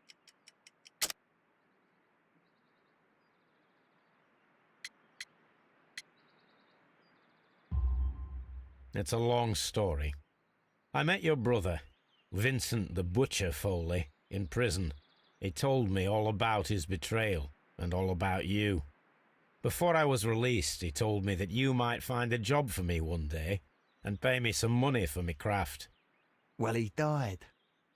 7 days ago, in prison. I'm sorry to hear that. That's all right. The traitor has paid the blood price for it. And you'll do the job anyway, 'cause I need a talented lockpicker. I know just where to search for his legacy. It's all about the Hellenistic treasures, isn't it? Osh, you fool. Now, listen up. You'll come with us tonight, and you better mind yourself. Us? Wait, who's coming then? Billy, Jack and me. And what will I get for that? We'll share the loot.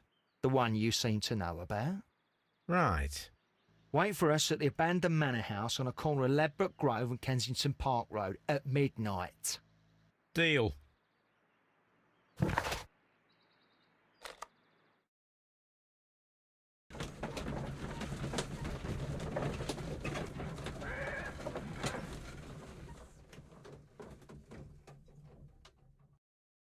Here I am at the manor.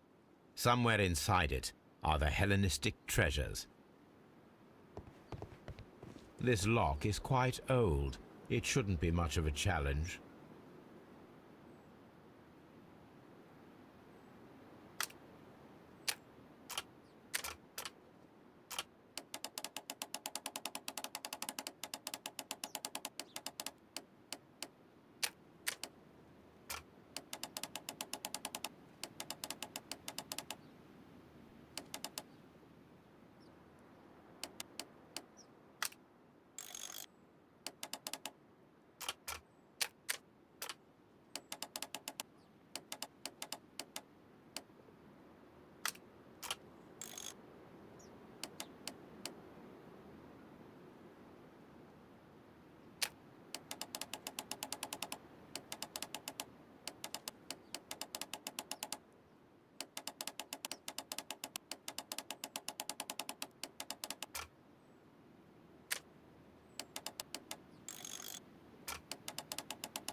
I need to find where the safe is hidden and lockpick it.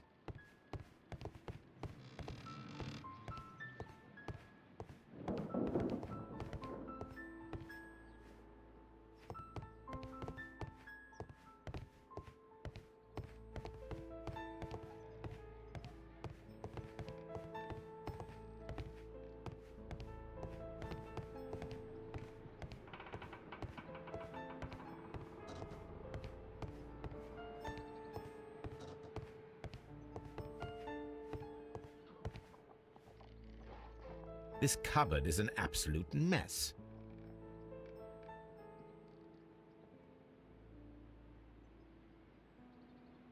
Several books have fallen from the shelves. It seems as though this cupboard can be moved. I'll give it a try.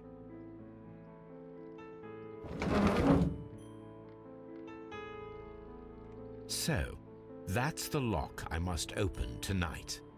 Let me see.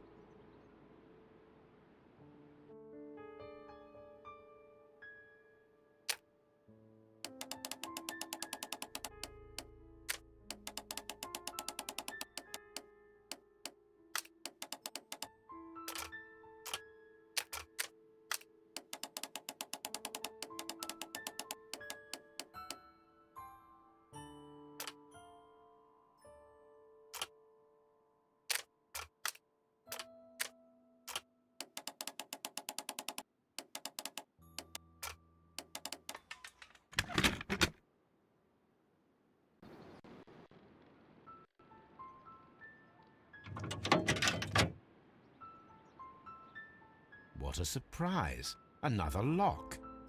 And I won't be able to pick it. I recall that precious key around Foley's neck.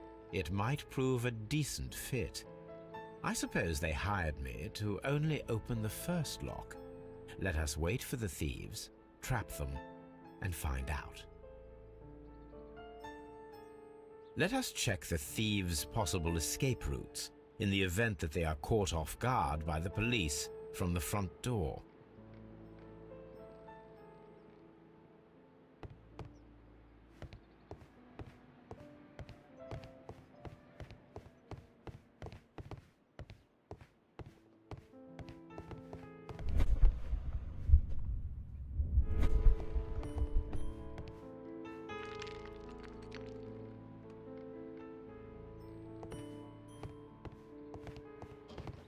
This door is a perfect means of escape in an emergency.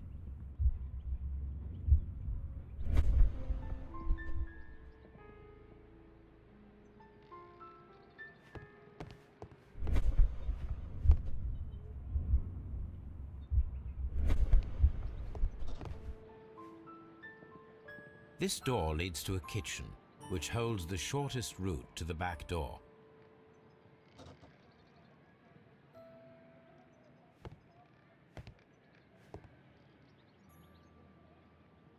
A solid rope.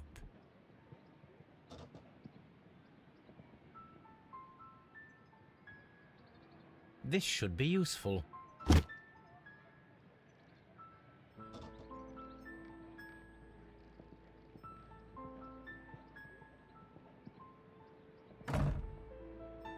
The door is now blocked.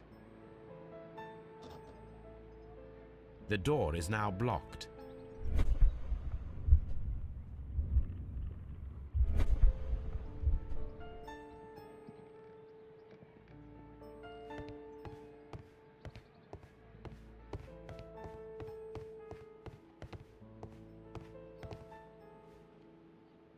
I wonder what this old chandelier is doing on the floor.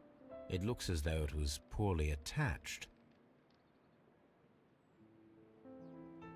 I suppose that the thieves already tried to open the lock with this formidable hammer, but they were unsuccessful.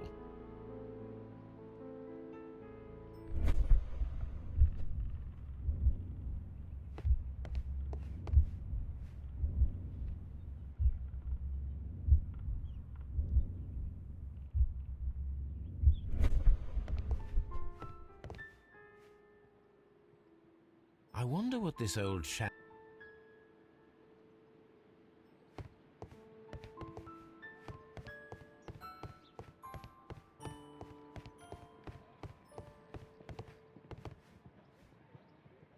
This should...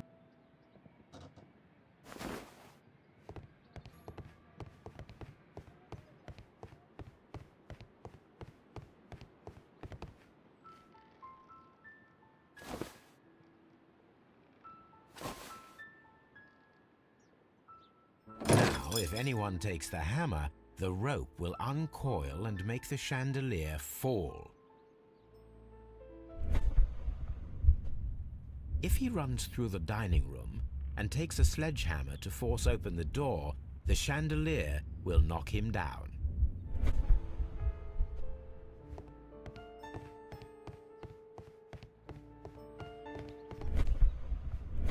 The ground floor window is a perfect way to escape the police.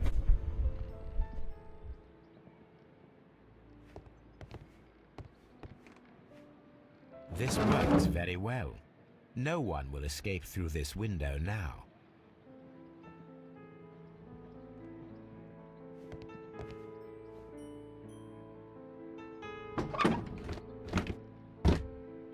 There is no ladder. If anyone falls here, he will need assistance to get out.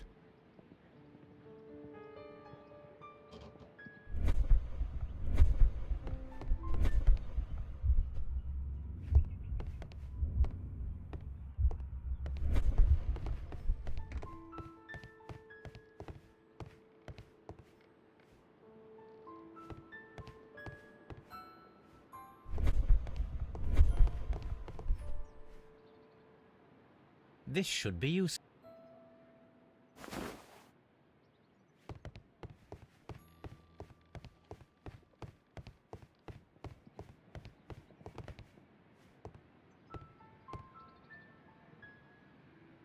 Now, it's not an open hatch, just a nice carpet on the floor. I should walk carefully here, else my plan will be ruined.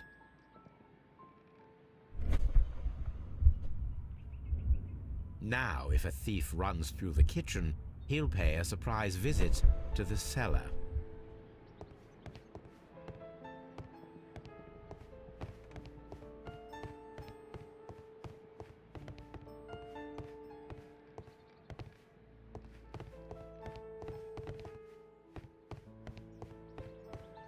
Although this window is high above the ground, it would be possible for one of the thieves to attempt to use it for their escape.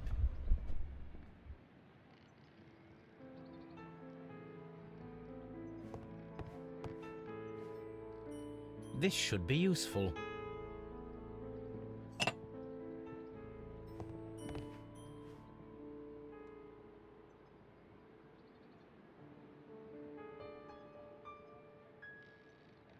One step on these beads, and our thief will go flying. I should walk carefully here, else my plan will be ruined. Any thief who finds his way upstairs will roll down very quickly. The traps for my circus companions are all prepared. I can leave now, but I'll return later with Charles Foley and his companions.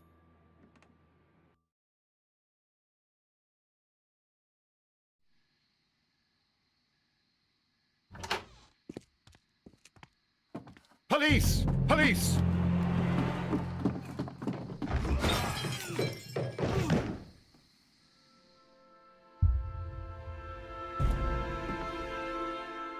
Stop where you are! Where are they? Trapped, Watson, with your assistance. How so? You sounded just like a real bobby, my dear fellow. You startled them into the traps. I did? I assure you, Watson, it was quite an entertaining show. They will not escape the house now. You scum! And this is the pistol used for the murder in Half Moon Street. How'd you know about that? Have you closed the case yet, Sherlock? Mycroft, what are you doing here? Did you follow me? Sherlock, it may seem that I used you, but you should be pleased to know that you have served our queen well, in this instance. So now, let us catch the big fish. But this man is not one of the merry men?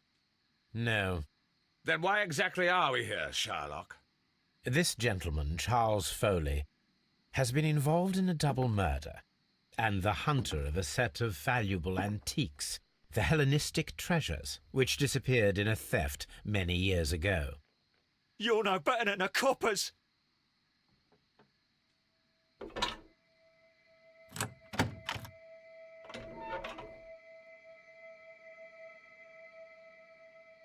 Holmes, that is incredible. The Hellenistic treasures. Indeed. Nothing but trifles. Where are the merry men? I don't know why you are asking me, Mycroft. They are yours to find. I'll see you soon, dear brother.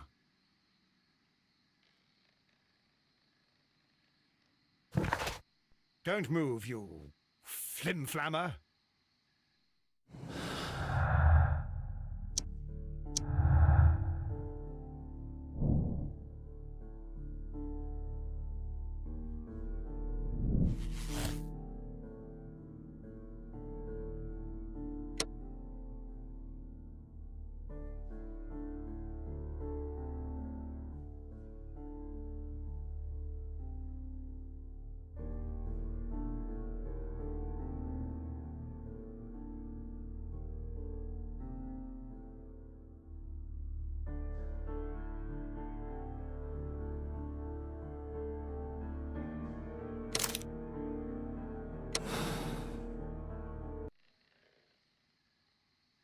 Charles Foley, you committed the crime of premeditated murder and of theft. You will be severely punished for your deeds. You are pitiful, you Scotland Yard dog. Save your words for the gallows. I am sure the journalists will love them. I shall leave now, Watson. Gentlemen, please take our friends here into custody. Where are you going? I have unfinished business. I'll see you at Baker Street.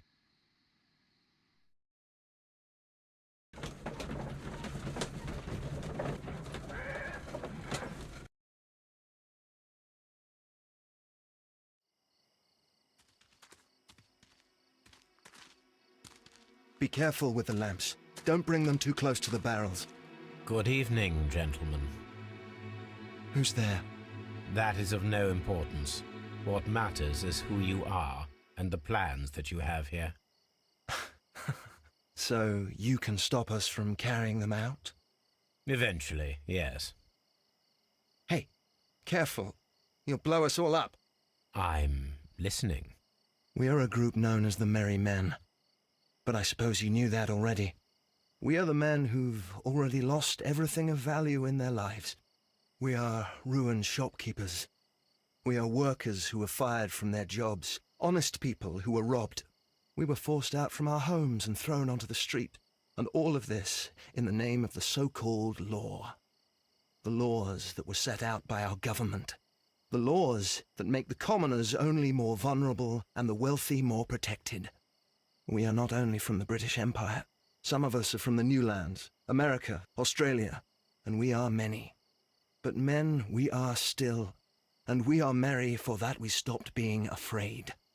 For those powers that be had done their best to plant the fear inside our souls, and we accepted it so easily. The fear advised us to keep our heads bowed. It prevented us from fighting. Bankers and politicians, they own our lives, our work, our bread, and they push us to compete between each other, just to see who may serve them better. But in the end, they are the few, so they are weak. They are nothing without their titles. We should not fear them. Our so-called masters should fear us instead. The time has come for our group to stand tall. Our great and many merry men. We are going to blow up the London Stock Exchange. No life shall be lost. But ownerships, debts, and property titles? They shall all be destroyed. They're only papers, after all. So many people will be freed over this night. That is a radical step to take. What result do you truly expect? Chaos. But soon people will understand that they are free, and that they don't belong to anyone. They will be able to work for themselves, together, without letting the rulers dictate what to do, and finally justice will arise. What you are intending to do is a crime. It is not justice. How do you see justice, then? Kids go to prison for a loaf of dry bread. And how many lords do you see punished for stealing from their people, sending them to their deaths in mines or overseas to fight for land? Our masters wouldn't hear us. So now it's time to sing the song of the merry men. Will you let us do our duty?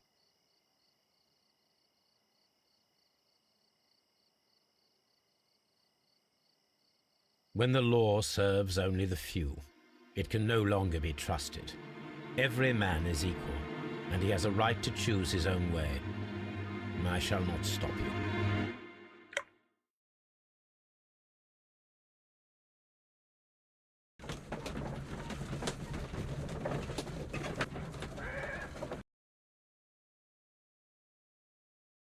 So, you're interested in Russian literature now? Quite, lately. It is an interesting book. I remember a few lines. Really? I tried reading it myself, but I had a hard time understanding it. Yes, Doctor. It's about intelligence. Sherlock, I vaguely recall one of the lines. Sometimes it takes something more than intelligence to act intelligently. There were also a few words along the lines of, pain and suffering are always inevitable for a large intelligence and a deep heart. Tell me, Doctor, does my brother show any signs of pain or suffering? Not that I know of. Because you see, Doctor, behind all of his masquerade, my brother does possess a deep heart.